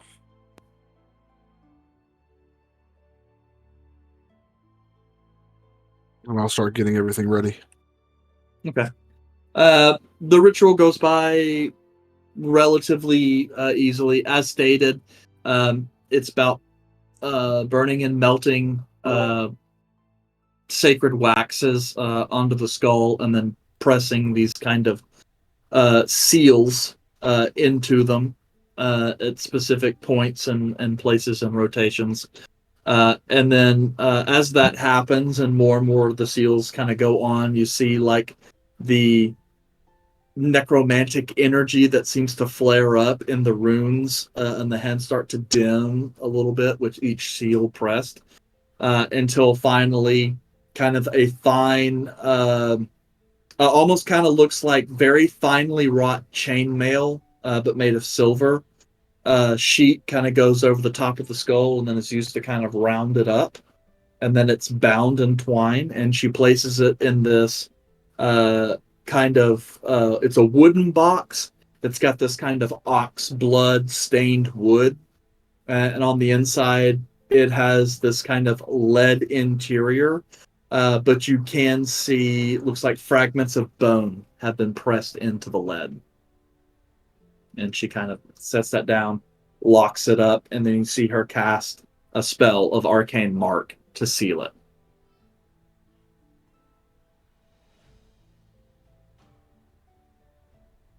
Thank you for that.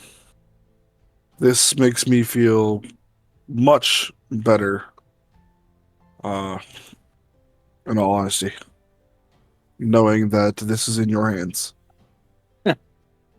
Yes, I would imagine it would feel quite good not having such an artifact in your hands.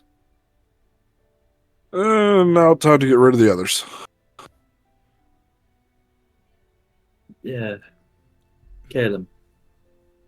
You invite risk wherever you go.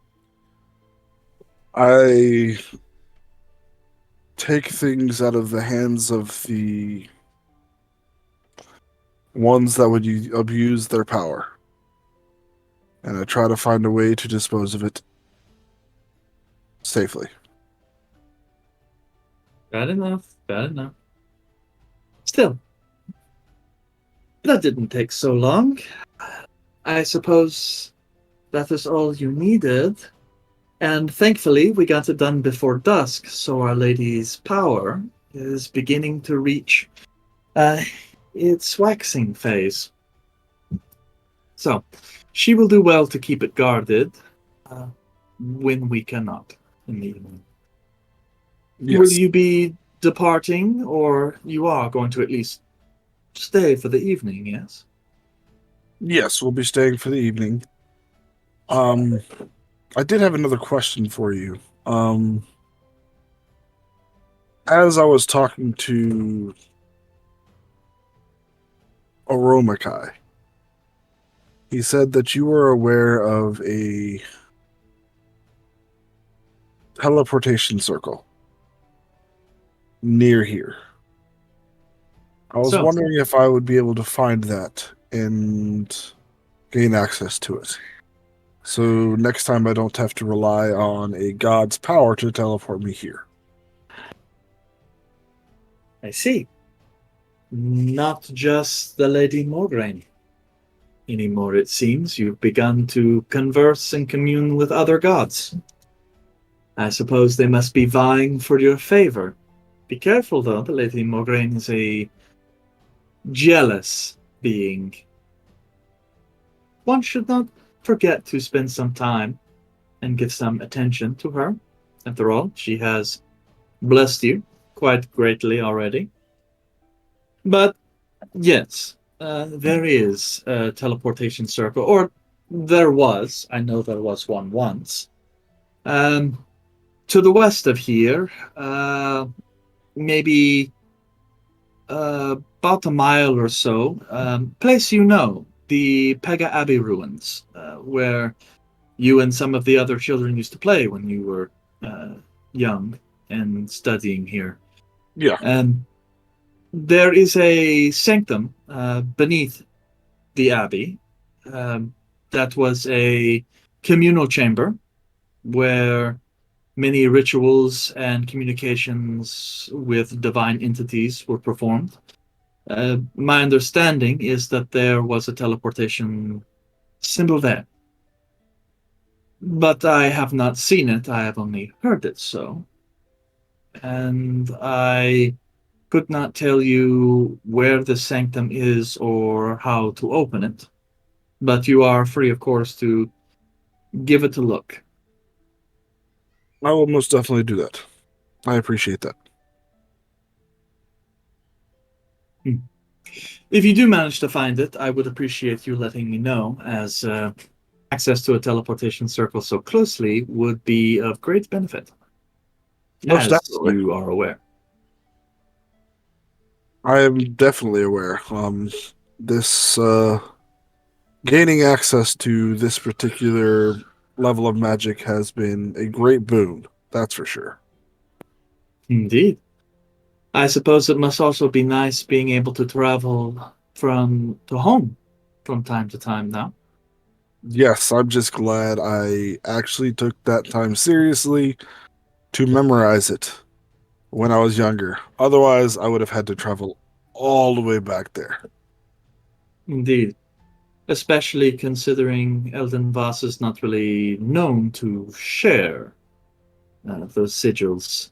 As far as I know, um, only Master Valerian and myself are the only Ruka that actually have access to it. That doesn't surprise me. Well, I suppose your father did not want Master Godfrey appearing on his own whim whenever he wished. Master Godfrey does a lot of things on a whim just because he can.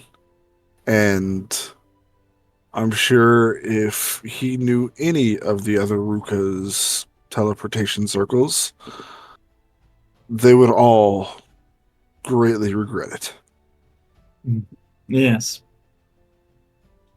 Well, at any case, it would appear that we are reaching the end. I know you would have already been brought some food, but we will still be having dinner here shortly. And I would like you to attend, uh, even if you don't eat much. I'll be there. That's for sure. I'm pretty sure all of these people will join as well as Kelmac. Kelmac just huffs. Kelmac's in the room. And I'm saying that's his reaction, like, But yeah, So, if you do not mind, after this little ritual, I think it would be a good idea to have a bath and cleanse my body. I definitely agree. So I will go do the same. Very well.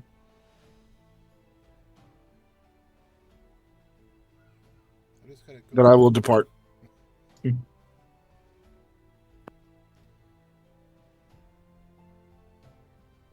me too. I guess the rest of us will follow. Well, I will wait behind until Izal leaves the room. What? Okay. I've He's learned. all just take the whole meat and shove it in the bag. No, you were supposed to leave that here. I cannot be trusted. I leave the room. Okay. Anything else that you guys in particular want to do before you guys attempt a long rest? I will give the 7 pounds I have remaining of ADAC meat to the people when they're cooking. That way, it's something different. You're finally getting done with all that ADAC meat. Volred, I need a favor. Yeah. He goes, okay. Comes back. He's all, I found you some other stuff. He goes, that's not ADAC, that's owlbear. You know, it's Well, a little gamey, but you know, it's what I found. like beef and chicken at the same time. Like, Volred, I don't think I could fit even one of those things in this bag. How many did you kill? 12. What? The answer is immediately yes. Too many. Well, would have been 8, but after I killed the adults, I figured the kids wouldn't survive by themselves, so I shot them too. That's accurate. And I'm looking over at Ram right now, and he's like, A thing against orphans. it's like, actually, that. Yeah, that's facts. that might not have been the first thing I would have immediately thought of, but it would have been the best. Okay, so you guys can have a bath for those of you who wants it. Get a little bit of a top up on food. Get some dessert, which appears to be a carrot cake, and attempt a long rest. We will go ahead and take our break now. And so that will wrap day 65 of the first seed, or 64 of the first seed. And so you guys will wake up morning of the 65th day. Intermission. Yeah.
crappy dice. Start your character sheets. By the way, Caleb, you'll probably want to refresh your character sheet because I added a DM's Blessing feat for you, which will add the commune to your spell list. Woo! So that way you can actually track that. For whatever reason, on it, it says no choices made. Even though I set the number of feat options to 0, and I can't set it to anything other than a number. So, I don't know. Interesting. At any rate, hey guys, welcome back. Woo. Hey, I trust you all enjoyed your time away from me. no, I had to yell at kids. Had But to do that's some enjoyable. chores. Yelling at other people's kids is enjoyable. Yeah, but you could also get in trouble for that. Get off my lawn! Yeah, dang, whip it. Get out of my swamp, you crazy kids! Okay, so you guys completed a long rest at the Whispering Towers in the Hellcar Valley, awaking on the 65th day of the first seed. Yeah, and the day is yours.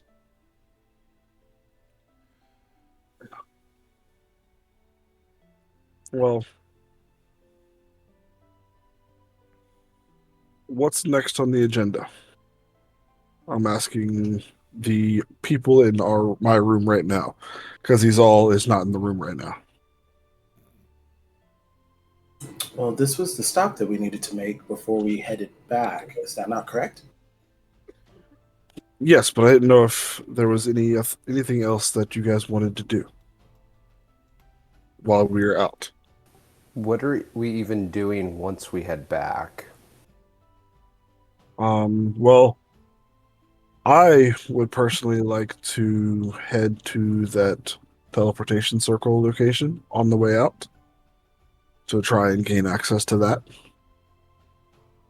And besides that, when we head back into town, I would like to secure the deal to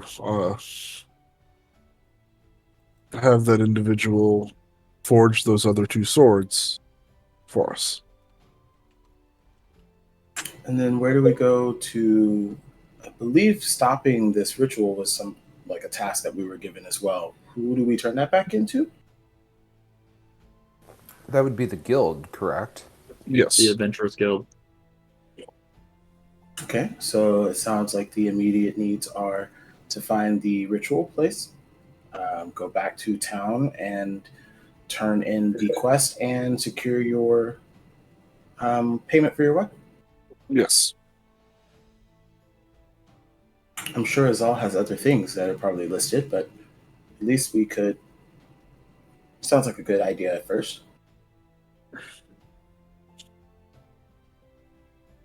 But I don't know what we'll find in this sanctum that we're going to go to. So all I can say is be prepared. I don't think we'll find anything of dire sorts this close to Sabiel's encampment, but it is very possible that something is lying dormant. So just keep your wits about you. Are you saying we're in danger? Well, we are about to go into a sanctum where Lady Sabil has not traveled in her area. And there's a possibility that there is still a teleportation circle in this vicinity. But we are unsure of what else lies down there. So all I can say is assume the worst, wish the best. Fair enough.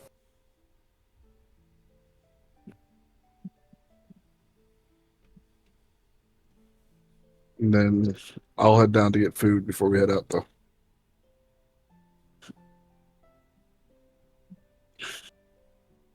I say let's head down and eat some breakfast with Izal before we head out and catch Lady Izal up on our current plans.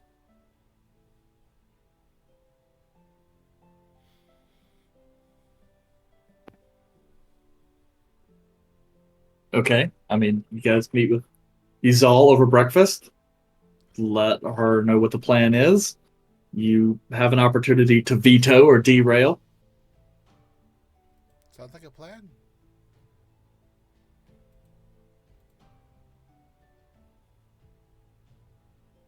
Then after breakfast, we'll head out. I mean, how dangerous could this teleportation circle place be? I mean, she said that you, when you guys were kids, used to play there. So, Well, we used to play on the above ground area. so How dangerous was the outside of the sanctum that we were in, that our current sanctum is at? I don't know. Felt pretty safe to me. But how dangerous was the inside of the sanctum? Also pretty safe. Yeah. So, no worries there. Okay, so you guys are heading west to the Pega Abbey ruins. Yeah. Okay. So, it takes you guys just under an hour to reach the outskirts. You guys see the place kind of not that long after departing the Whispering Towers and heading to the woods. The abbey kind of sets up on a section of the lower foothills of the western end of the Shadow Spine Mountains, along that section of the Helkar Valley. And in quite an idyllic place, really. The abbey itself appears to be relatively modest in size. You do spot some ruined foundations of some buildings that used to seem to be auxiliary buildings, long since overgrown and reclaimed by nature. The abbey walls themselves are crumbling but still standing. It takes you guys a little bit of time because the wooden bridge that spanned right there at the entry is gone.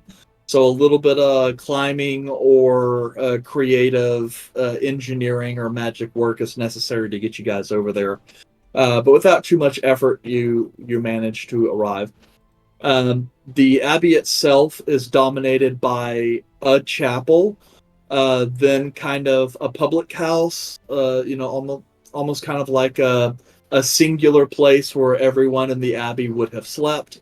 Then it looks like a mess hall, and then a few other buildings that were just kind of used to store like a granary or larder, maybe a place to store some wine. Just anything a place might need to just kind of be here during the time that this place was happening. Which, Caleb, as far as you're aware, the Pega Abbey ruins were originally a home to an order of monks and paladins who worshipped the Akari god Halfon, god of light and the sun. And they basically would sit here and contemplate. The paladins that resided here spent a lot of time out just doing different crusades and things of that nature. But over time, the abbey fell to ruin as over time, fewer and fewer people came to the abbey, and eventually they just kind of relocated elsewhere and then left the place. So mostly just abandoned and forgotten, not a place that suffered some horrible tragedy, and it wasn't built on an elven ruin, so it's got that going for it, I guess. This time. We don't know that yet. We haven't dug deep enough. That's true. You've yet to open the sanctum. And what you realize is there's an entire city under here. Son of a. A dwarven ruin this time. On top of an elven ruin, on top of a dwarven ruin. Layers Yep. of this shit. On top of a titan's corpse. Oh, that's You why just I put you never know with these things. Yeah. So, the abbey appears much the way you remember. In some places, a bit more overgrown, but still just a general air of abandon.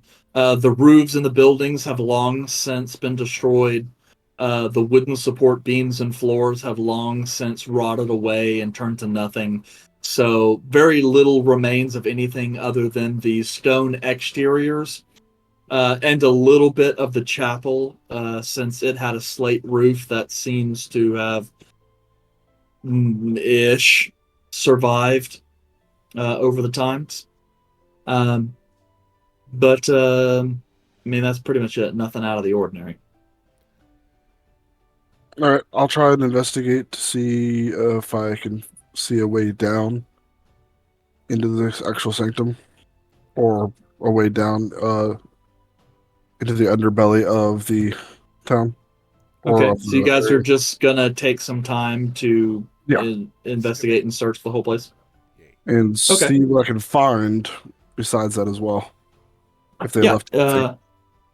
Anyone who's helping, if you guys want to just give me investigation checks, or if you guys want to break up into groups and try and get some advantage, you guys can try that too. I would like advantage. Okay. Can I specifically look for odd stonework? Sure. Dwarven stone cunning. Natural 20 for 28. Well, I feel That was my first roll. I didn't even need Yeah. to do a Yeah. advantage. I have 15.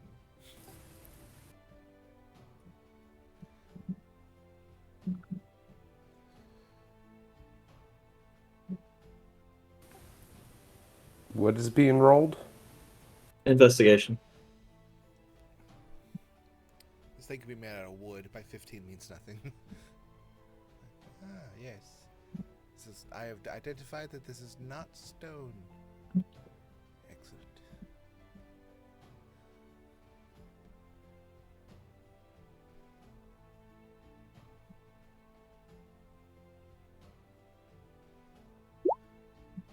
I don't help at all. Reggie, what are you doing? It's because I didn't ask for a survival check. That's true.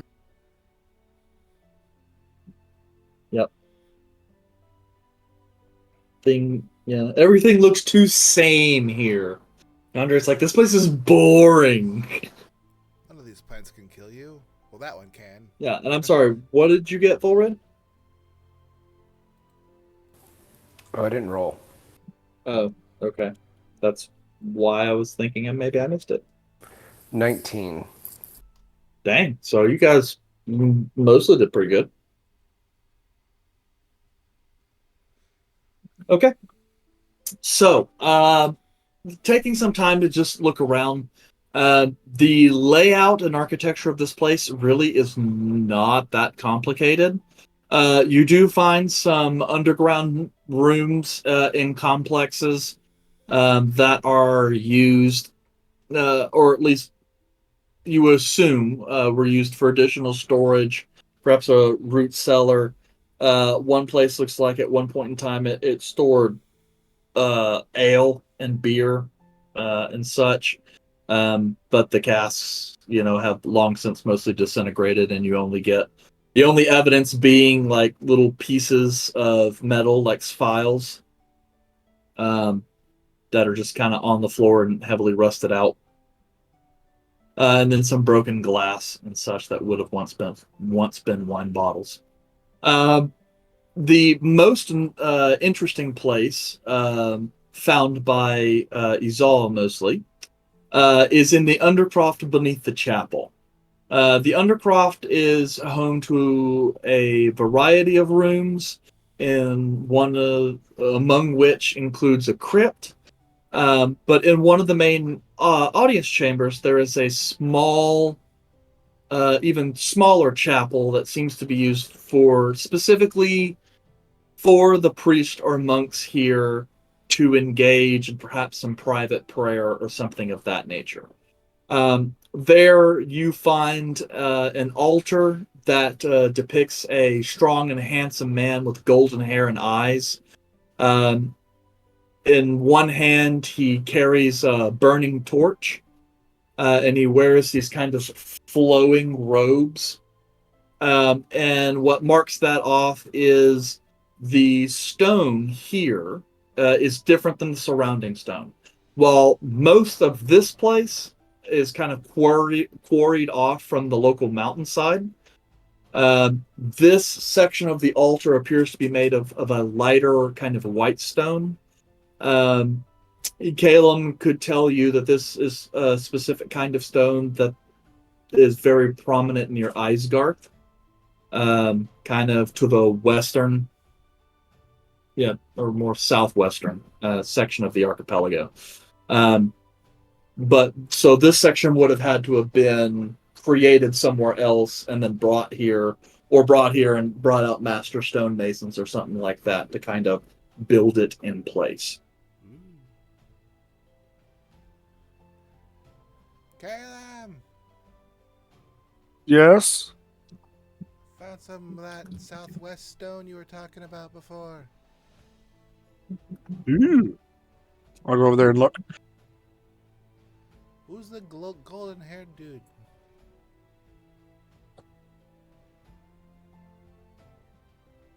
Look through your notes, Caleb. Go ahead. Pull it up. It is the deity Halfon. Halfon, like a F? Halfon. PH. HALPHON. Okay, well, us dwarves just use an F. Well, that's why your language is so short. Gets the point across. And that's also why everyone thinks that dwarves are pissed when they speak in Dwarvish. Aren't they always pissed regardless? How was your day? Only if they're not properly boozed. Not a racist being thrown around here. I wasn't talking in character, shut up. I felt the racism. That's fair. Why does this place look different? Looks like this might be an entrance of some sort. I'm going to try and see if I can find a way down. At the altar? Yeah, I'm going to inspect the altar, see if I can see a way, a trigger point to go down of some sort. Okie dokie.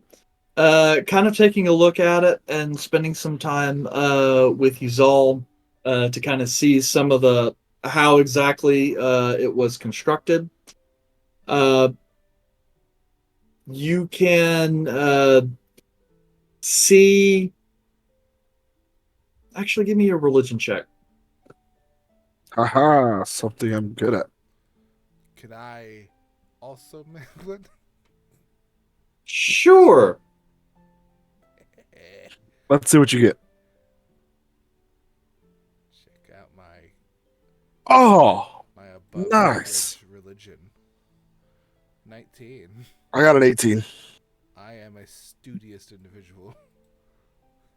Okay. So it's things you guys are able to determine.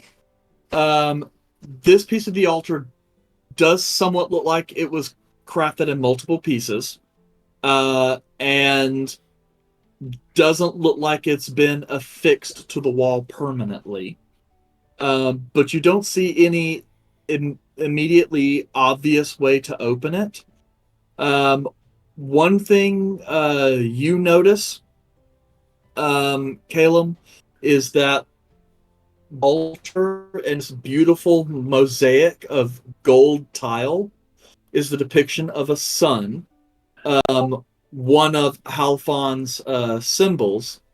But the tiles all seem to have this kind of weird slanting to them, as if the ones in the center are somewhat flat, and then they kind of tilt a little bit towards the center the farther out from the center of the sun that they go. Izal, the other thing that you notice is that the torch that is currently being bore by Halfon, the flames are not of stone. They're of crystal. And in fact, the properties of which seem somewhat similar to crystal that was mentioned in some of your family's diaries regarding Tybel Say. And weapons and other such items there are forged of crystal that could take, and derive power from the moon.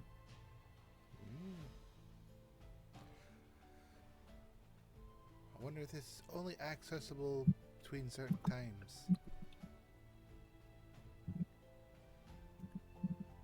Could be. I'm gonna look through my notes.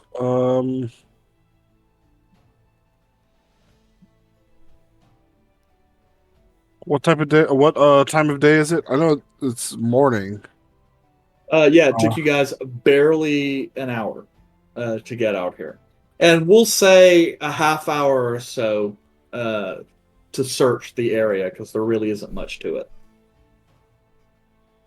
So what I would do is I would actually I am of the opinion that yes, you are correct about this only being accessible during certain times. So I think once the sun rises quite a bit more, it might be easier to access this. At least until noon, I think we should wait. Yeah, just to point this out in case it wasn't obvious, this room is underground, Oh, okay. so you can't see the outside from this room. Okay. That I did not realize. Yeah, I figured not, so just figured I'd state. I pull out my hooded lantern. I put some oil in it and light it. I try to have some of the light reflect into the crystal, following like the light path that's the golden path, and see if there's any type of glint or glimmer that might reflect it somewhere, and just see if there's something I can gather from there, simulating some kind of light direction. Yes. So, couple things you notice. When you hit the hooded lantern on the crystal, the light doesn't really. It does seem to like dissipate some light behind it, but most of the light seems to actually get trapped in the crystal, as if somehow it bounces in and all the light just reflects inside of itself and very little escapes. That being said, it doesn't really get that light. When kind of shining your light down on the bottom mural, the mosaic, you do see the light beams kind of scatter off in different direction, and like hundreds of individual beams as they kind of hit the different, like a disco ball effect. As the light kind of hits it and the beams kind of shoot off in different directions. I'm gonna cast light on it. Okay. On the mural? Yes. Well, Okay. on the thing that is reflecting everything. Yeah. Those are the gold tiles that are part of the mural. Okay, yeah. But you cast light, and then you kind of watch as the light kind of hits down on the golden tiles of the mural, and then all kind of bounce up and kind of reach a center point on the ceiling. Kind of almost like a solar disk or whatever, that kind of reaches there. As that happens, you watch as tiny kind of bright red orange symbols start to kind of appear on the ceiling and slowly start tracing some kind of a magic circle. uh, and as that completes, you see the glow of the torch kind of lighten up a little bit. And then you see as the altar begins to shift. And as the altar comes apart, you see the kind of frame with a Halfon kind of on top. This very kind of narrow, and you have to kind of like lean over and squat to get down, but a very narrow staircase that seems to descend even deeper. Let me go get Volred. Ooh. Don't go in there. Don't. Okay. Galen brings his foot back up. Yandere, Volred, we found a secret tunnel. Like we're running out. Yandere will go where they're calling. Quick, before Caleb does something stupid. I would never. You lie on this sacred ground. Not my sacred ground. Alphonse smites you. Not the first time. Yeah, you like those dark and broody goddesses. Point out, like, you put the They light, actually like me. you put the light on the gold part, and it shined on the ceiling, and it hit a symbol, and it opened up. And there's a hole. Caleb's after them goth girlfriends. Yep.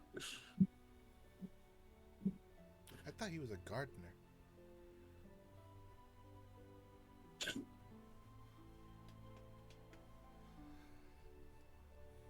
Who wants to go down the creepy tunnel first? I can do it. I'll go second. Third. Okay. And Yandere, I guess, will make sure that no angry spirits follow you guys down there. Yeah. Okay. You guys descend into another kind of antechamber. This one is circular and about 20 feet in diameter. In the center, there is a circular pedestal upon which shows another image of Halfon. This one, he's holding a shield in the design of a sun, and the other one, he has a sword kind of stuck down in the ground.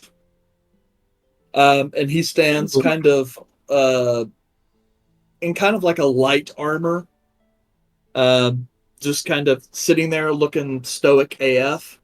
And there are kind of smaller platforms that go out from that bottom base, upon which many different kinds of offerings could be made. Pretty much everything here is gone. There does appear to be evidence of some dishes or some oil lamps that were once here. And there's kind of this very heavy smell of musk and a fine layer of dust over everything. And the air's definitely stale. But the only ways from here is a pathway off to your left and one to your right. You said there's a pathway to the right and the left. Is that what you said? Yes. So you come to a T-junction. Which one looks like it was most traveled in general? You couldn't tell. However, you do notice that the door to, or the place to your right, appears to just enter off into another room, while the doorway to your left kind of leads down a hallway. Then I would say we go down the right. Check out the Okay. room first. So, as you guys head to the room, you find kind of a small sliver of area about 10 foot deep by about 15 feet wide. And you guys coming in the middle of one of the wide portions. Immediately opposite of you, you see there is a large stone door in the middle that has kind of in low relief another image of Halfon. There are kind of fresco uh, carvings off to either side of the door, depicting, you assume, Halfon, but it's covered in dust. A quick glance beyond the stone door shows what was possibly a vault or treasure chamber that is presently emptied. It looks as though this is where the Abbey stored their precious belongings, and they carried them with them when they departed. I'm going to go ahead and go with it and try to see if I can see if there's anything hidden in this room. Any hidden compartments that they may have forgotten about. Okay. Roll me another investigation check. And another natural 20 for 28. You find nothing. Okay. Then I'm going to go the other path. Okay. What you thought was originally a hallway actually turns out to be the back of a room. As you kind of pass through, and after about 10 feet of actual hallway, suddenly the wall on your left opens up into another chamber. This one kind of roughly oval size shape. And it's kind of separated into two different locations. The middle of this area has kind of a recessed section that is kind of flanked all around its circumference with pillars holding up the ceiling. And you can kind of see that the pillars have what looks like kind of etching on them that was also filled in and gilded in gold in celestial script. You can also tell the bottom has this kind of large 15-foot in diameter sort of spell circle that has also been cut into the stone and gilded over with gold. In the back area, you find a raised dais that has a much smaller, kind of like 5 foot in diameter magic circle on it. That magic circle is one that you recognize, Calum, as a teleportation circle. Okay. That one's a teleportation circle. Yes. Do I know what the other circle is for? I would like both you and Yandre to both make me religion checks. You got this, Yandre. Show Caleb up. That was my -1, so no. I gotta say. Okay. Calum, double check before I just tell you you don't know anything. I'm proficient in religion.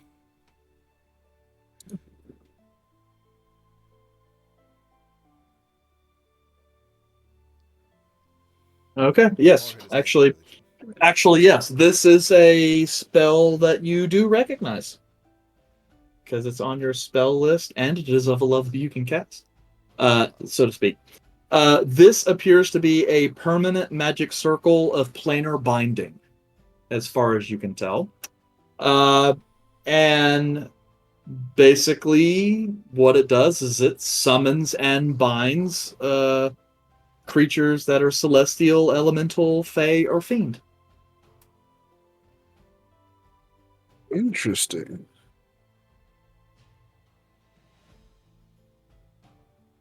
You said this is a spell of planar binding. Yes, 5th level abjuration. Um, yeah. So this one would be used to bind it. You would still need a separate spell to summon the creature. But And if such a extraplanar creature was brought into the center of this circle and it activated, it would essentially imprison that creature here within the circle. is the circle still active? Or does it still have It's magic? not it presently has no magic, but the circle is intact. Okay, so if I were to uh so would I need to use a 5th level spell slot to activate it, or would I need to summon something to activate it? You would need to use the spell uh, to activate it, and it would cost you the material cost. The main benefit here is that with it being a permanent circle, the duration Is permanent. would be permanent instead of Okay. just 24 hours. Gotcha. Okay. Is there a possibility of me learning the spell from this? I mean, it would probably take you some time, but yes, because it's essentially just a ritual circle with a few Okay. extra elements. Okay, then So, that's not something we're going to do now. I'm actually going to just get the teleportation circle. And that's something I could do later. If I come here again. So at the current moment, I'm just going to jot down the teleportation circle.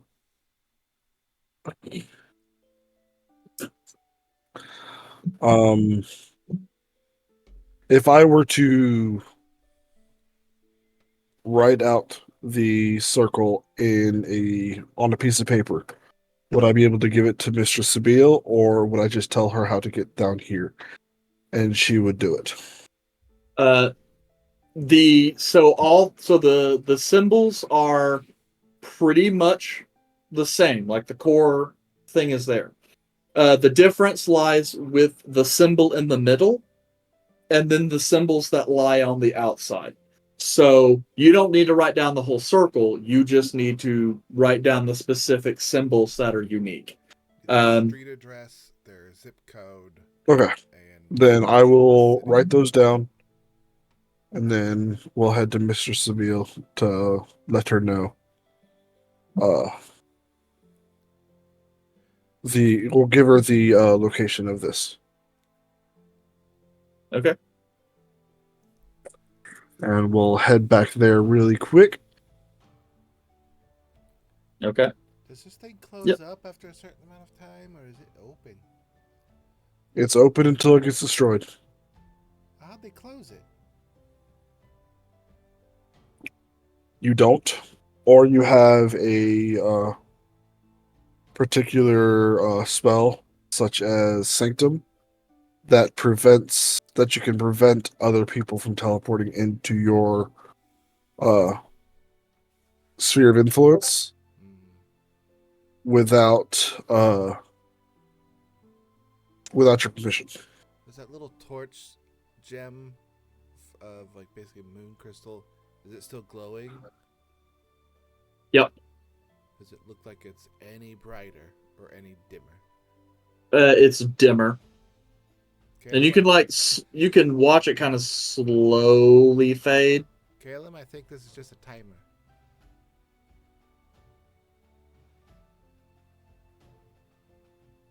Oh, you're talking about the one that gotcha. The door. You mean the rich? I don't care. Y'all are wizards. You'll figure out your own shit. Talk about the door. Yes, I'm assuming with the door you would have to have some sort of magic to get in, such as I did. And it may not even be light that it's needed. It may just be spells in general. But I will just tell Mistress Sabine what I used to get in, and then she can go from there. Cool. All right.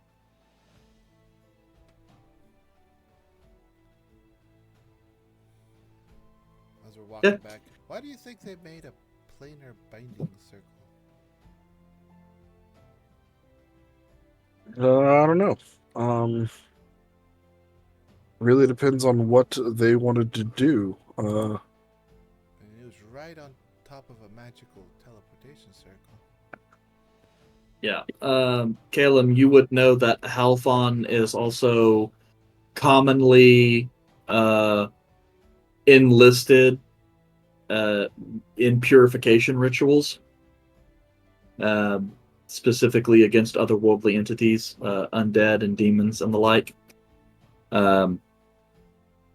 So it's possible. It doesn't necessarily surprise you. It surprises you more that they simply left it here than the fact that they had it. So what they probably did was they probably summoned entities that they thought needed to be cleansed or purified and trapped them there for either the cleansing or purification process. Whatever they did depends on the entity. I mean, the placement of it being right on a teleportation circle makes me think that they brought someone into a trap. Well, they would summon them right on top of the circle. I think the teleportation circle was just a part of their everyday life there. Because I'm assuming people would go in and out of the certain temples that Halfon had. Okay, just odd they couldn't just put it in a slightly different area. Yeah. Not directly in the center of the binding circle. I mean, as an example, if I had someone that I thought was corrupted, I was like, oh, let's go to the such and such place. I'll teleport us there. We use a circle, go there. Then the person who's from another plane is binded instantly, and then they're trapped. Well, I may have not done it correctly in my head, but I thought the binding circle was in the center of the room, but the teleportation circle was on the other side in a separate room. Not in a separate room. It's just in the far side of the room. It was like an oval room. You guys came in on one side. The binding circle was in the middle, and then the teleportation circle was on the far side. Okay, so my mental picture was binding circle, big part of the room, teleportation circle, right in the middle of it, which looked very suspicious to me. That's what. When you said that, I was like, yeah, I can see how he got that. That seems like some bad shit going on here. Yeah. Something we could use later. Yeah. When Yandere won't tell us the secret ingredient to his muffins. Well, you tell us now. Right. Back to Lady Sybil. Okie dokie. So, you return to the Whispering Towers. At this point in time, that would be what, around lunch? Yep. With more information, having achieved your goal. Yay. Nice little Xbox 360 achievement unlocked graphic shows up on the screen.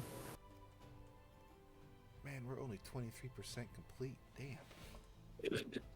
But yeah, and then I'll also let Sabila You know. bastard! You did read my DM journal. I will also let Miss Sabile know about the planar binding ritual that is there, because that would be of interest to her, I'm assuming. Okay. And yep. She kind of takes the information. It's like, that is quite interesting. I wasn't aware that something like that was done there. neither was I, but I think you might find some use of it. Well, hopefully not. After all, had I not a small school of children in my wake, perhaps I would be more adventurous. But in this case, I suppose it is just good to know it is there. That's fair.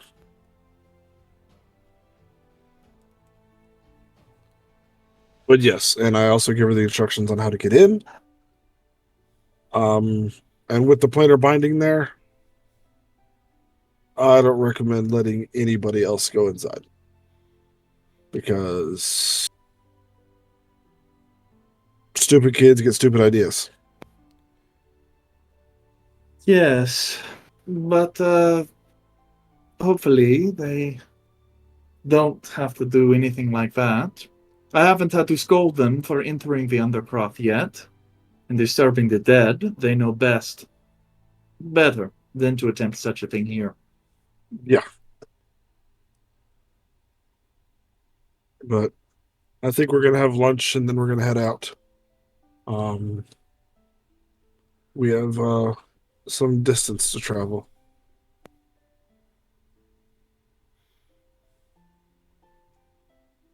Anyway, is there anything I can give you for your way?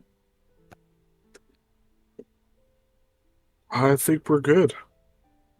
I think we're just going to probably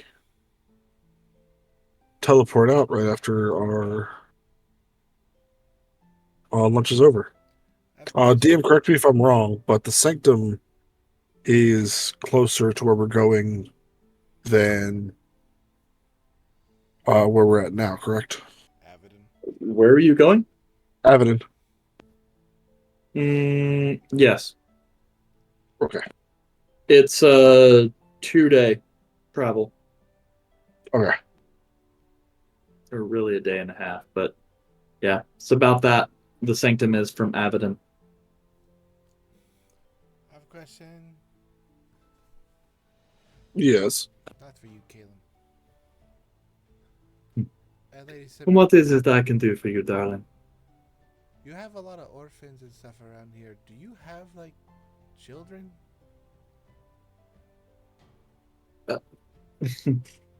I see. Well, most of the children in my charge are not orphans. They have parents, Oh. and they are simply, think of it as a bit of a boarding school.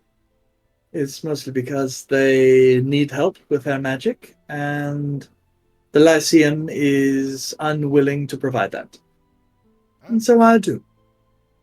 They're assholes. As for me, I do have a child, a son, and I had him a very long time ago, and he is an adventurer. Ooh. Does he, like, visit? Does he talk to you? He visits from time to time. He is quite busy. He spends most of his time in Ashgar. Question. Has Kayla met her son? Maybe you would have met him once when you were much younger. Okay. What's he do? Other, like, I know he's an adventurer, but, like, you're a powerful arcanist, and like, Caleb is too. But, like, did he continue the family tradition, or is he more of solving the problems the hard way? No, he is, let's just say he's a bit of a charmer and is very good with his hands and procuring items. Oh. Sounds cool.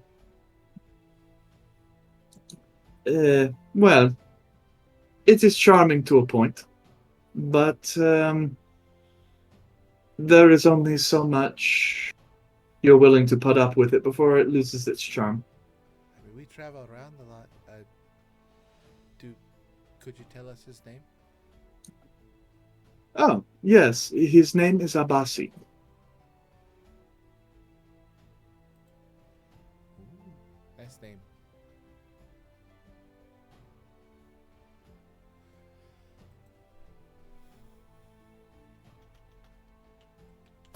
What was that name again? Abasi.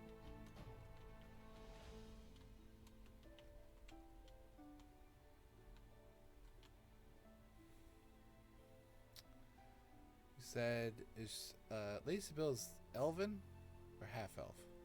Human. Human? Okay. Mhm. Yeah, she's darker skin, not quite Rojan, but maybe you could say like Middle Eastern, in skin color. Though she does, have kind of like a voodoo witch priestess thing vibe going on.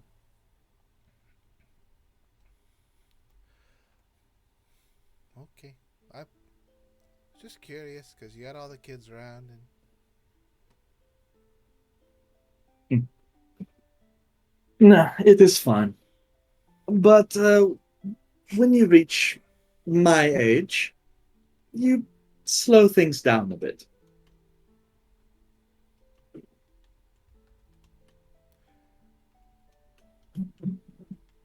Trust me, after raising my son, these children are quite easy.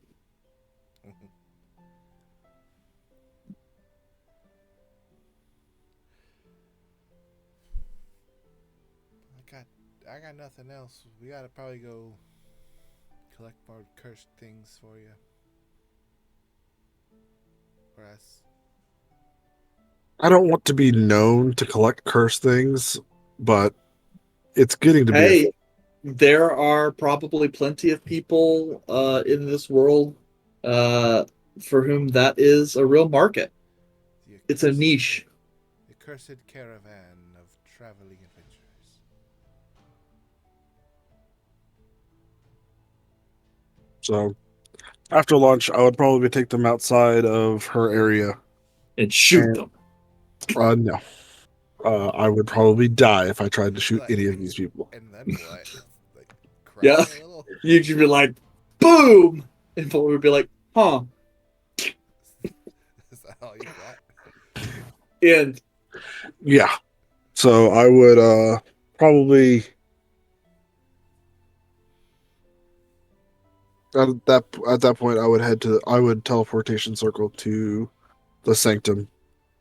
Okay. And then we can start heading out from there. You okay? Woo. Okay. Hold on. Change out some Anything? clothes. Okay. Alright, I'm ready to go. Let's see.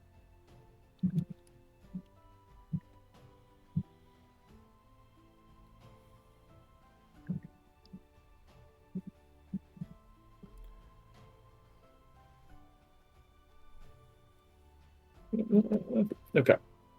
Making notes. Yeah. All right. Okie dokie. So, you guys depart the sanctum, heading into Silverwood. Uh, some people are kind of giving you kind of a hey, but at this point in time, they're you notice that kind of last time, but as you keep coming through, is it's like people always just seem to watch you leave this place and never come back. So, judging by some of the conversations that are starting to kind of happen on the end, you get the sense that people are now kind of maybe there's probably some rumors about you guys floating around town. We should probably put up a good ruse then. So, yes. Um, and so then you guys head to Greenbrier, and then to Avedon, taking you guys about 2 days to accomplish that. So that's on the 67th day of the first season. Yeah.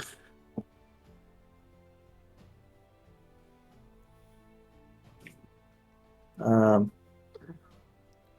We should ask them if they still have the roast stew and things.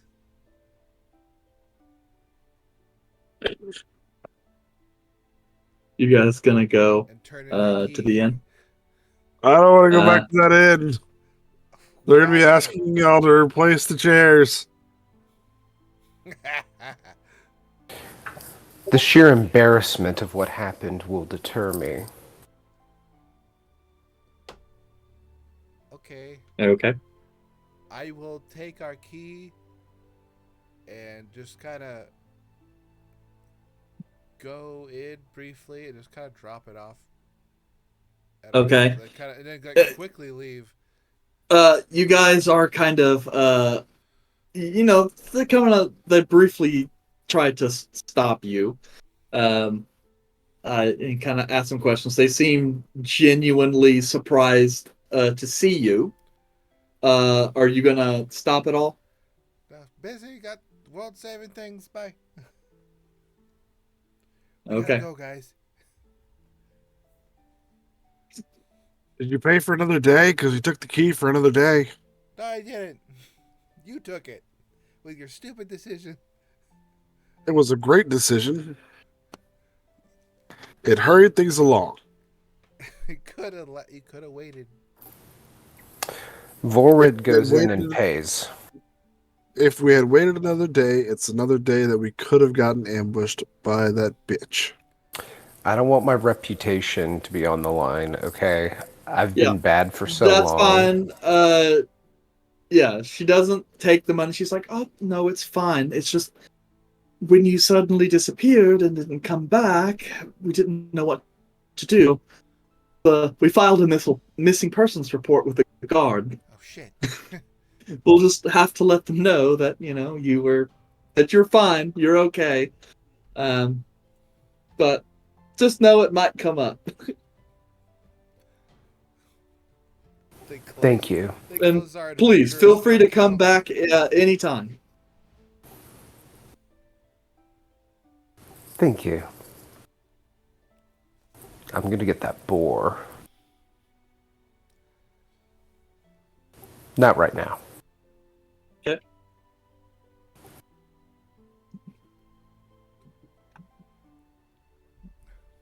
How'd it go, Vorid? Don't tell me what to do. I said, how'd it go? Oh, I thought you said let it go, Volred. Oh no, I'm not gonna tell you what to do. You're a full-grown adult. It went fine. I apologize for our sudden disappearance. They were more worried about what happened and have filed a missing persons report. So we should probably clear that up. It's gonna affect our stand. Yeah. Is there a Caleb? Is there an adventuring guild like here? Yes, there is. Do y'all want to go take care of the whatever's with? I'll go. I gotta turn in the quest and make sure they didn't close our fucking account. And yeah, I'll head there with you. That would be a splendid idea. All right. Yeah, you guys have been to the Adventurers Guild here. All these towns look the same to me from my perspective. That's unfortunate. I'll have to make a note of that as a dungeon master. But it also doesn't help that you guys just kind of... That's why I need to know like something we've done in that town so I can relate the town. Yep. Some towns we Basically, could've, like, I think the only time you guys actually came here was to get information on the undead and the dragon. And then you GTFO'd.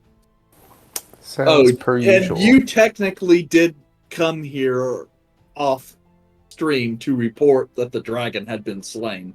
Although I believe you also reported that there was no horde. Right. So There was no horde found. There's a new dragon. I mean, those takes years to get that stuff established. Burn that bridge when we come to it. All right, head to the Adventurers Guild with everybody else. okay. Hello. Let's see. Grab my notes here because you guys have skipped this over, so yes, suck. Okay, so heading to the Adventurers Guild. Yes, okay. So you head in. It's a kind of a large 3-story building, slate roof, kind of stone and timber. It's got banners out front, the sigils of various well-known adventuring groups that perhaps work out of the town. The bottom floor appears mostly open.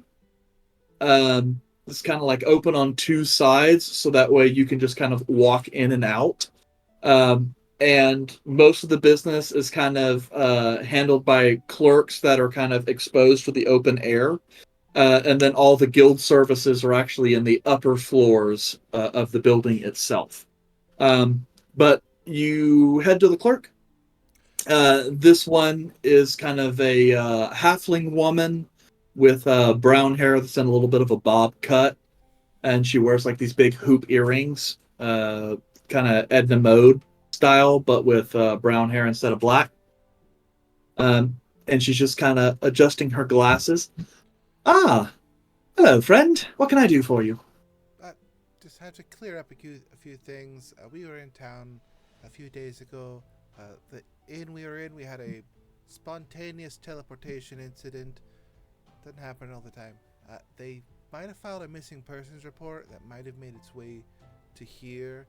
So I want to make sure that that's getting expunged where it was just a small situation taken care of. I don't know if they're closing. No worries. It's perfectly fine. Some wild magic surges do happen on occasion.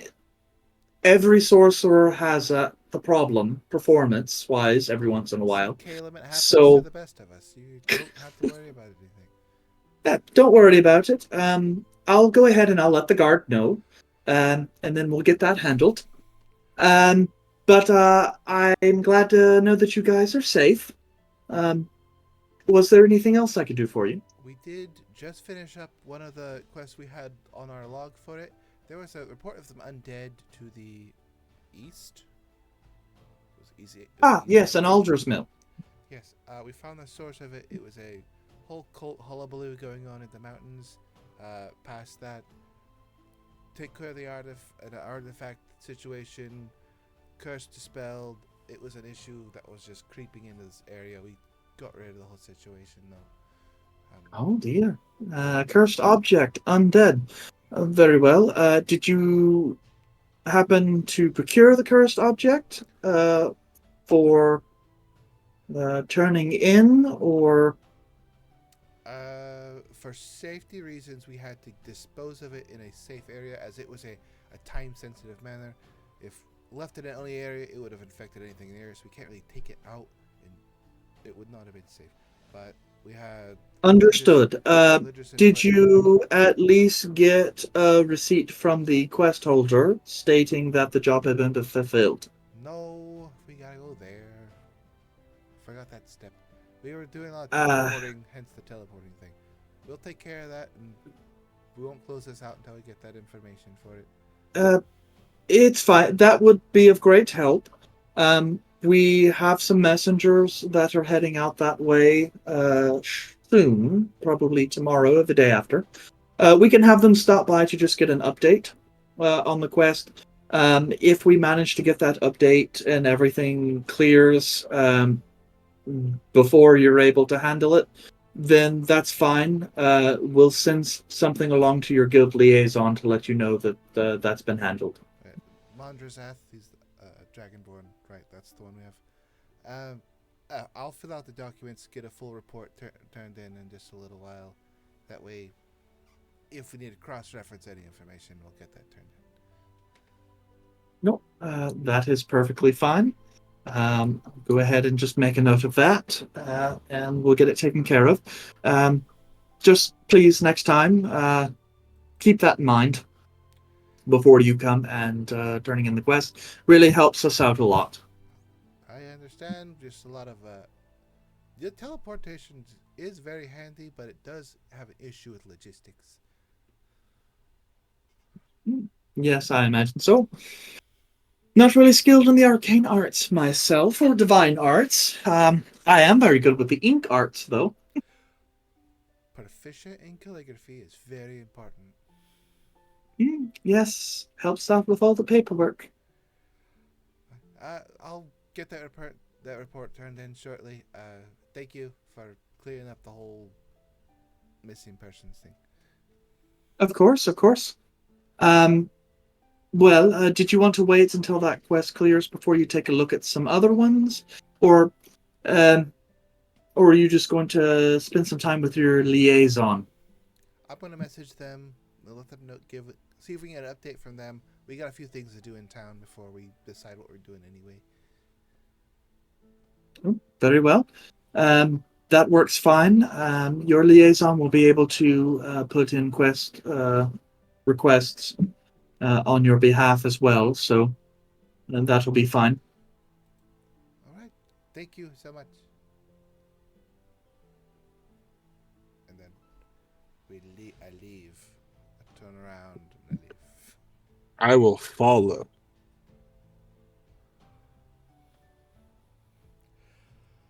Okay. One problem down. I start writing a report now.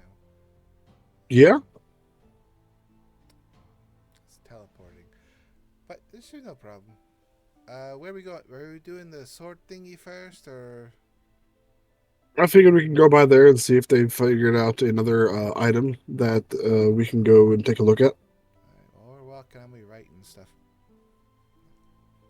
Good luck. Uh, And I'll head over to the guy to see if he has found another artifact or item that he wants us to procure in lieu of payment. Okay, so you're gonna go speak to Dave. Yeah. I'm gonna go with Caleb. I'm walking and following Okay. him, so I think we're still meandering around him. Okay, yeah, just can't leave him alone, you know. Well, no, it's bartering a deal. I mean, we didn't leave him alone last time, and he still teleported us. That's fair. We need to impose stricter rules. Okay. So, you head to the Temple of Rareva and see about speaking to Dave. He is at this point in time sitting at a drafting table, looking as though he's kind of designing some kind of clockwork construct. As you guys kind of come in, he kind of looks over. It's like, ah, you're back. Yes, sir. I told you it would be. All right. Well, I guess it's good. So we can go ahead and handle this, I suppose. Did you decide whether or not you want to try and look for another object to handle the rest of it? Yes. I figured we could take a look and see what objects you have that we might be able to procure for you. And I figured while we were here, we could pick up the other item that we had discussed. And I might be able to gift it to a friend of ours.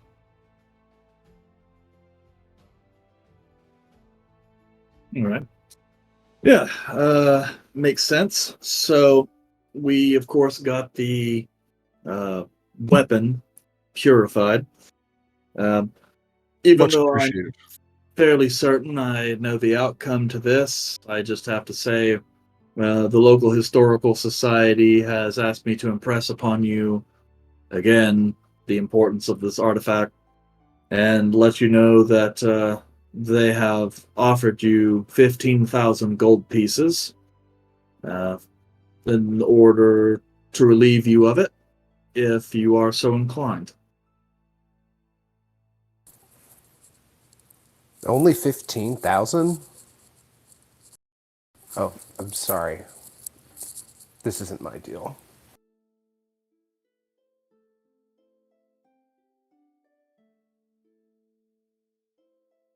You're muted. Yes, I am aware that we have been offered 15,000 for it.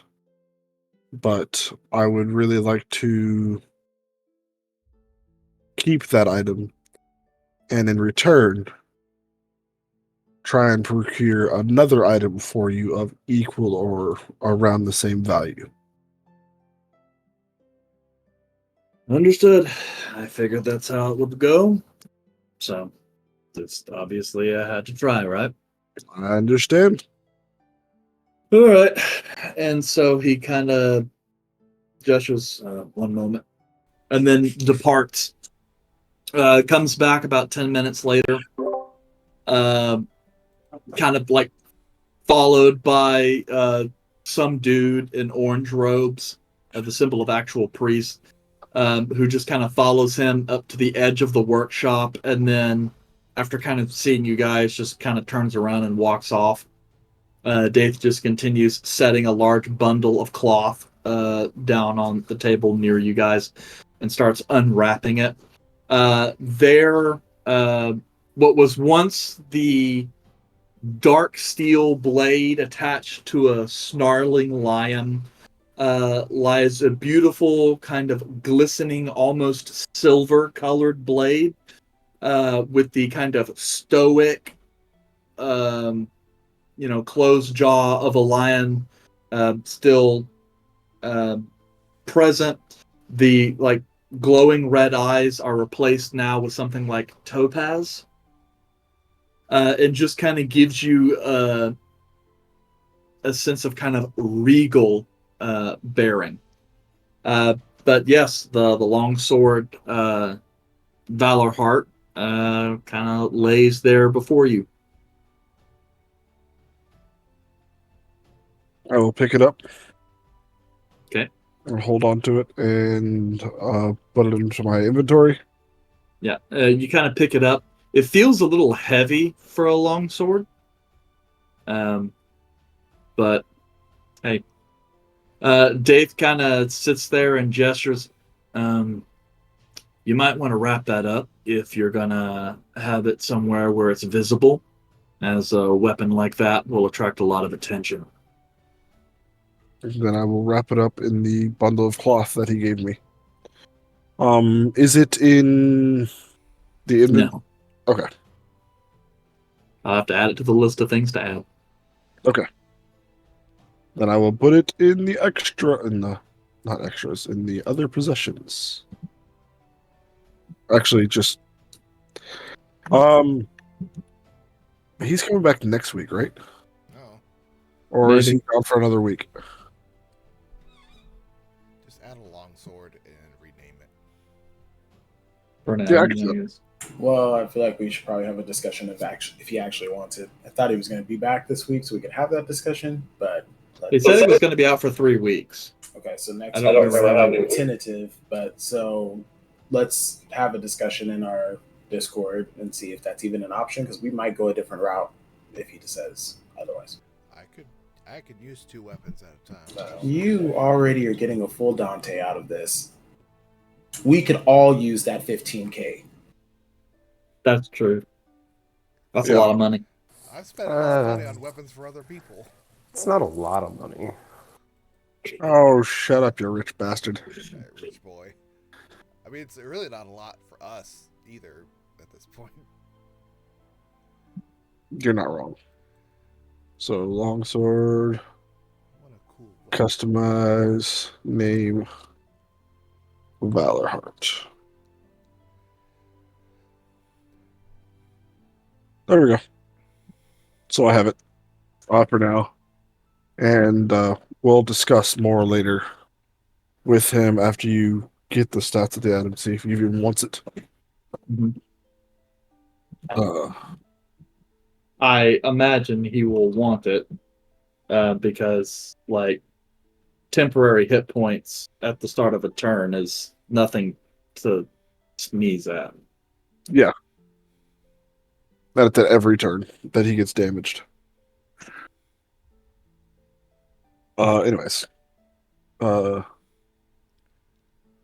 And he was supposed to find locations of other things that we might be able to procure for him.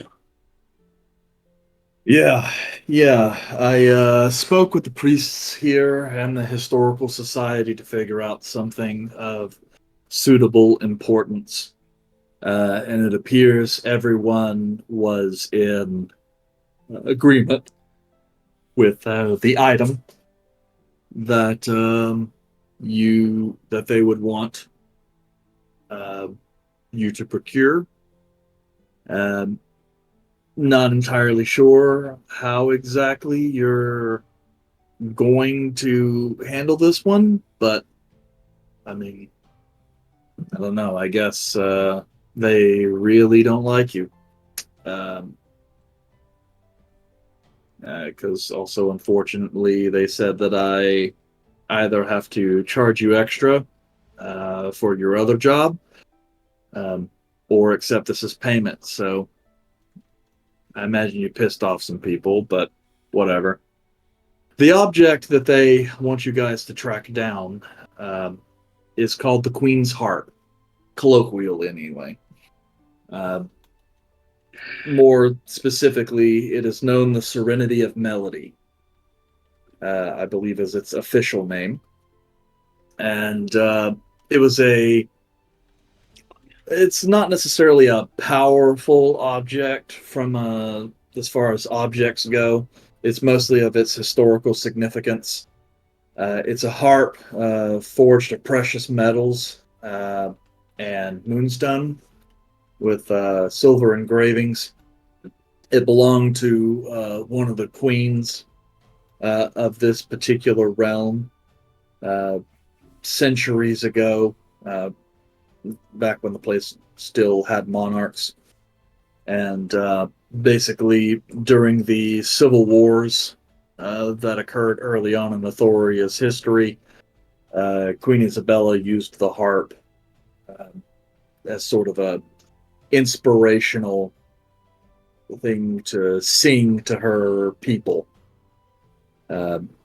So, for part of that reason and her great love for her people, she was practically deified as a saint among the populace around here. And, well, she's looked generally quite fond ever since then. And I can tell you the Temple of Amata very specifically is keenly interested in acquiring this object for their collection.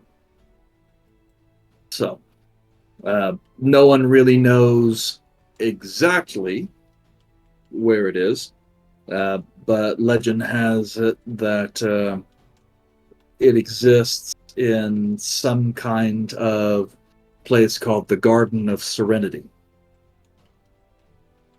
And supposedly it's some hidden garden that no one knows where it is, and that the harp, along with Queen Isabella, is there. I think I remember you saying that location before. The Garden of Serenity?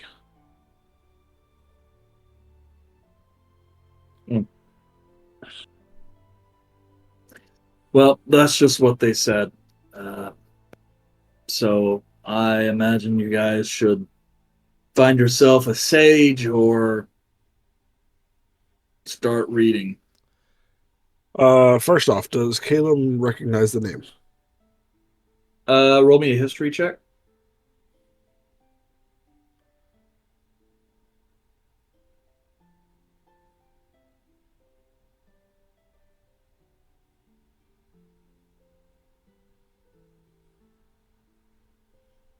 That'd be a 13. You don't know specifically. I mean, the phrase Garden of Serenity is kind of generic. And so you would assume lots of places probably have something akin to a Garden of Serenity. As to this particular legend, the only thing you would know on top of that is that this Garden of Serenity is said to be kind of a sacred ground, and that perhaps it was not similar to like Eden from the Bible, is not really a place that exists on the prime material. Well, I know the plane that it would be on. Nope. That's just what they said. Part of the legend says that the goddess Amata enjoyed Queen Isabella's music so much that she would often invite her to play in a place called the Garden of Serenity, and she would play specifically for the goddess.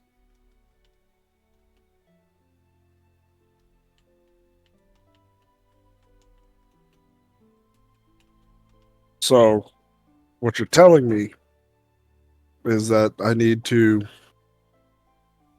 cast the spell Commune to talk to Amata.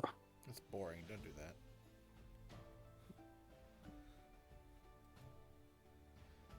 But, anyways, I'll have to do some research on that. Yes, I will definitely get started and see what I can find about this item. Thank you. And when would you be able to get started on the swords? Well, I suppose that depends.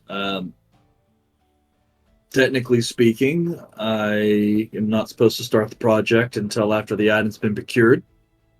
However, I suppose I could start working on it, but we would have to draft some kind of agreement that perhaps might include a deadline for payment, and then determine what should happen to the finished product if payment is not received by that deadline. I can do that. So, considering how difficult this object might be to track down, maybe you want to wait first. I can understand that.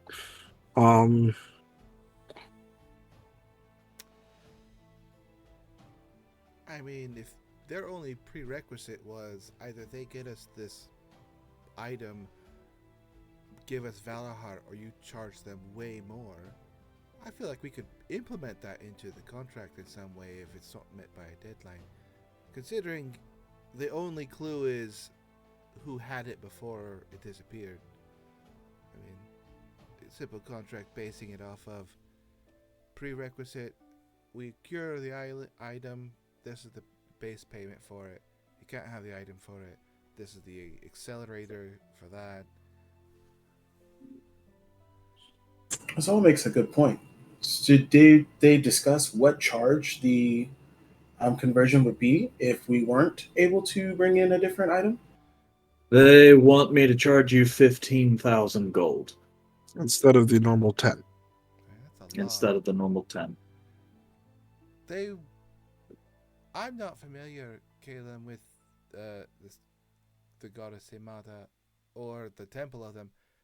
If we weren't happen to be able to find this item for them, and they know that we're in possession of this holy relic for them, they wouldn't be the type to just be scornful and send out a bounty on a well-known adventuring group, would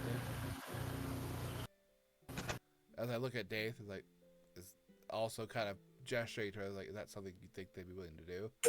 I think Azal is pointing out that she would like you to answer the question as well. Well, Amata is the goddess of music, the arts, and healing. So she's not. Her followers aren't known to be putting out bounties on people's heads. After all, violence to others is strictly taboo in Amata's eyes. So I would say you're fairly safe in that regard. That probably wouldn't stop just the general throng of people not liking the idea that outsiders are and adventurers to boot are carrying around a treasure like that. I would like to point out that the people that Daith is referring to are not followers of Amata. They could very well do that. So this historical group. So my question, out of character, is what's stopping this historical group from putting a hit out on us now that they know we have the weapon anyway? Nothing. A 10k bounty. That's a lot of gold on someone's head, considering that's a lot less. I'm than going to be 50. 100% honest.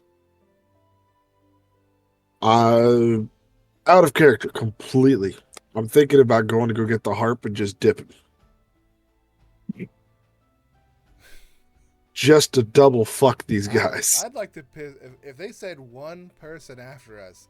100%, I'm getting the harp out of spite. I kind of want to go get the harp just to say fuck you, show them that I have it, and Now we dip. have two. Okay. You decided to be a dick. Yandere is going to look over at Dave and just say, is there anything of this deal or job in writing? Because my fear would be that we leave to go get this other item and the historical regents of this area or this place decide they want to send someone after us. I see. It's nothing in writing really at the moment, but if that's a problem, especially considering the amount of money, it would probably be safe either way. But to actually go ahead and put this in as a direct contract through the Adventurers Guild, that way there's a record, and that would also mean that if something happens to you, well, the guild has processes and procedures for dealing with that sort of thing. Which organization was the one most interested in getting the Valor Heart? Well, there's two primarily. It would be the Avedon Historical Society. They're more really interested in procuring it. Honestly, they really just want the object. I suppose realistically, some sort of a deal could be struck with them.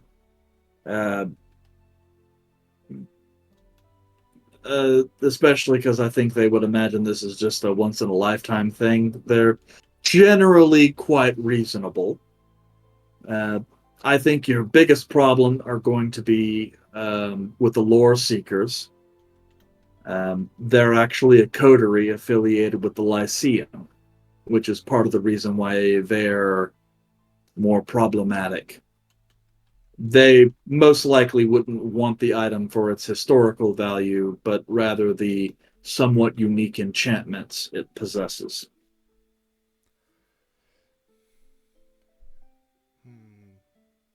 Generally speaking, with the Lyceum, the only way to really be safe from their constant assholiness is to have them in a contract situation. Yes, or make sure they understand your value. We've kind of dipped on a few of their decisions before. Is there a contact for the lore seekers in the city, and is there a contact for the historical society? I'd like to meet with both of them. Well, for the lore keepers, no, they like to keep everything somewhat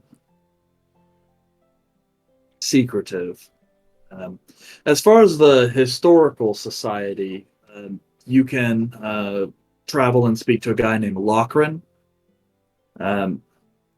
He's he's one of the figureheads of the chapter house of the Avedon Historical Society. He's more specifically, he's a merchant who likes to deal specifically with antiquities and uses his merchant contacts in order to find rare items. He also owns an auction house here in the city. So, not a bad gentleman to know, and like I said, truth be told, he'd probably be much more reasonable to deal with. Alright.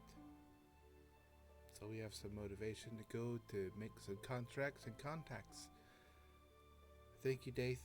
You're sorry for putting you in the middle of all this. I understand the craftsman side doesn't really care where it comes from as long as they get the opportunity to do the work. But I mean, my work on it is done. Yeah, I mean, don't get me wrong. I'm super thrilled to be able to work on such interesting projects. But had I known this was going to be such a major pain in the ass, I probably would have charged you more. No offense, but still, I don't need the hassle. Gotcha. Who was the individuals who said to charge 15,000 instead of 10? Ah, well, that would seekers, and the only reason they have we could entirely just refuse that offer and then do whatever we want, and honestly, we would if it wasn't for the fact that they are affiliated with the Lyceum and would therefore make our lives a living hell. I mean, don't get me wrong; it's not as if they could really damage us that badly. It's just the amount of bullshit that goes with it, you know? That's understandable.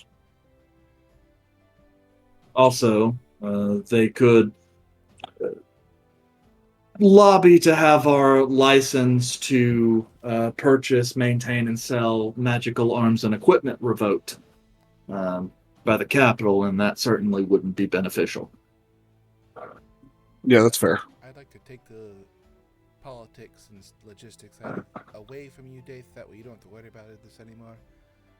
So we're gonna go take care of the Lore Seeker and the Historical Society and make sure this is all fed up and taken care of. That way we can go have this deal, not have all the outside intrusions. I appreciate it. That being said, if you ever have another request for me, let me know. I just think that in this particular time, moving forward, we'll probably have to keep any of our conversations and work orders on the down low. Yeah, I can understand that. they'll probably want you to charge us extra on everything we do at this point.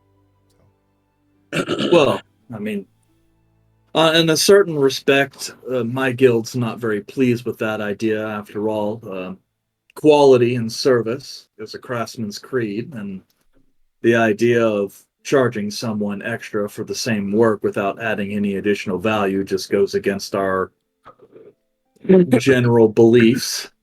all right. So, as long as this whole situation doesn't escalate too much farther than what's already is, then things will simmer down and we can go back to business as usual. But hopefully, the Lyceum doesn't try to push any farther, because, well, it's been a while since there's been a issue between the Lyceum and one of the major churches. I mean, shit, they're still trying to deal with fallout with the Church of Athoria, so I don't think they want another church from a major god pissed at them.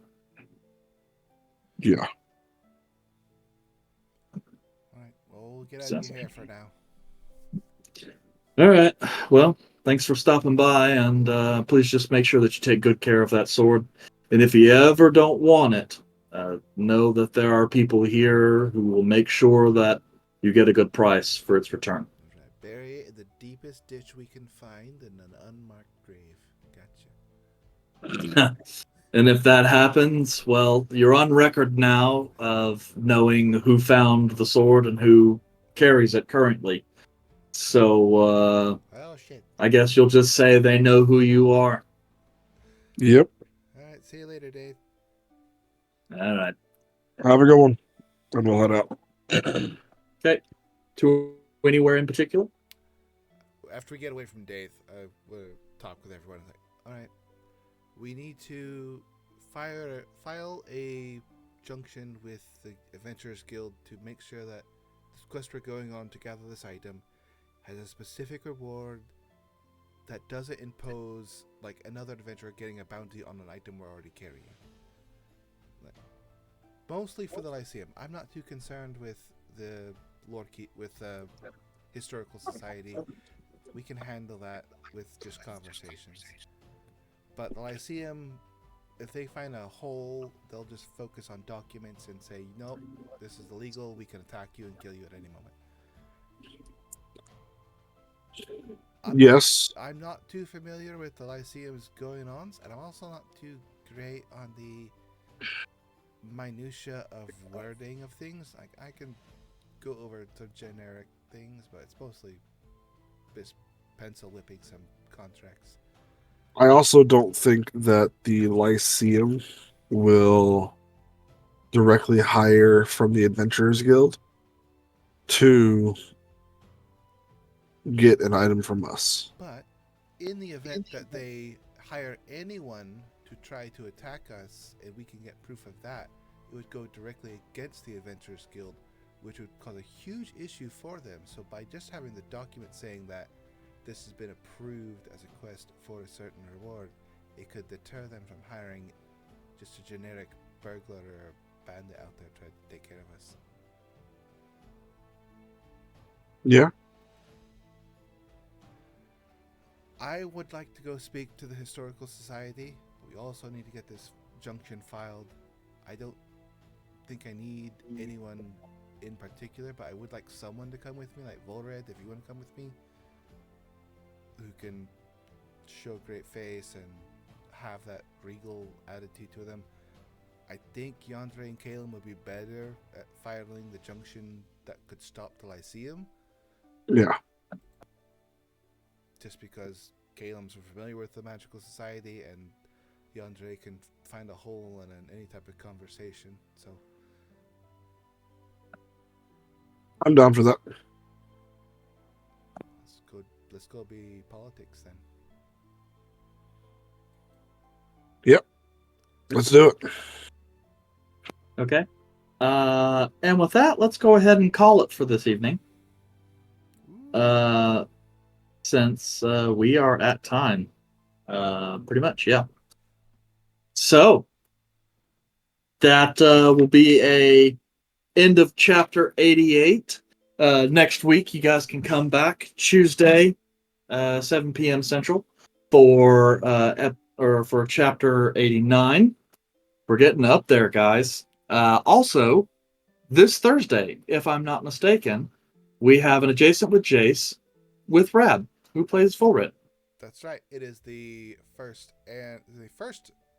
Adjacent with Jace of the month, first Thursday of the month. So you get the streamed version of it, and we can interview Rab, going over all the crap that's gone since last time, which is literally like 3 or 4 months away, like since the last time he's been on. Yeah. I'll need to remember it. Yeah, just gotta click on and we'll ask you all kinds of questions, and we can go into our plan on how to topple this, I don't know, political thing, or just talk about mechanics and the game and all that. Sure.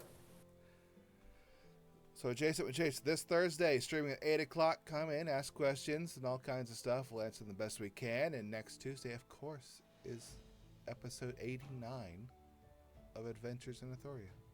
Woo! Woot! Good night, everyone. Enjoy Good yourself. night. Coffee to sing. Stay safe. Bring a friend. So much Yeah. safe. So much safeness.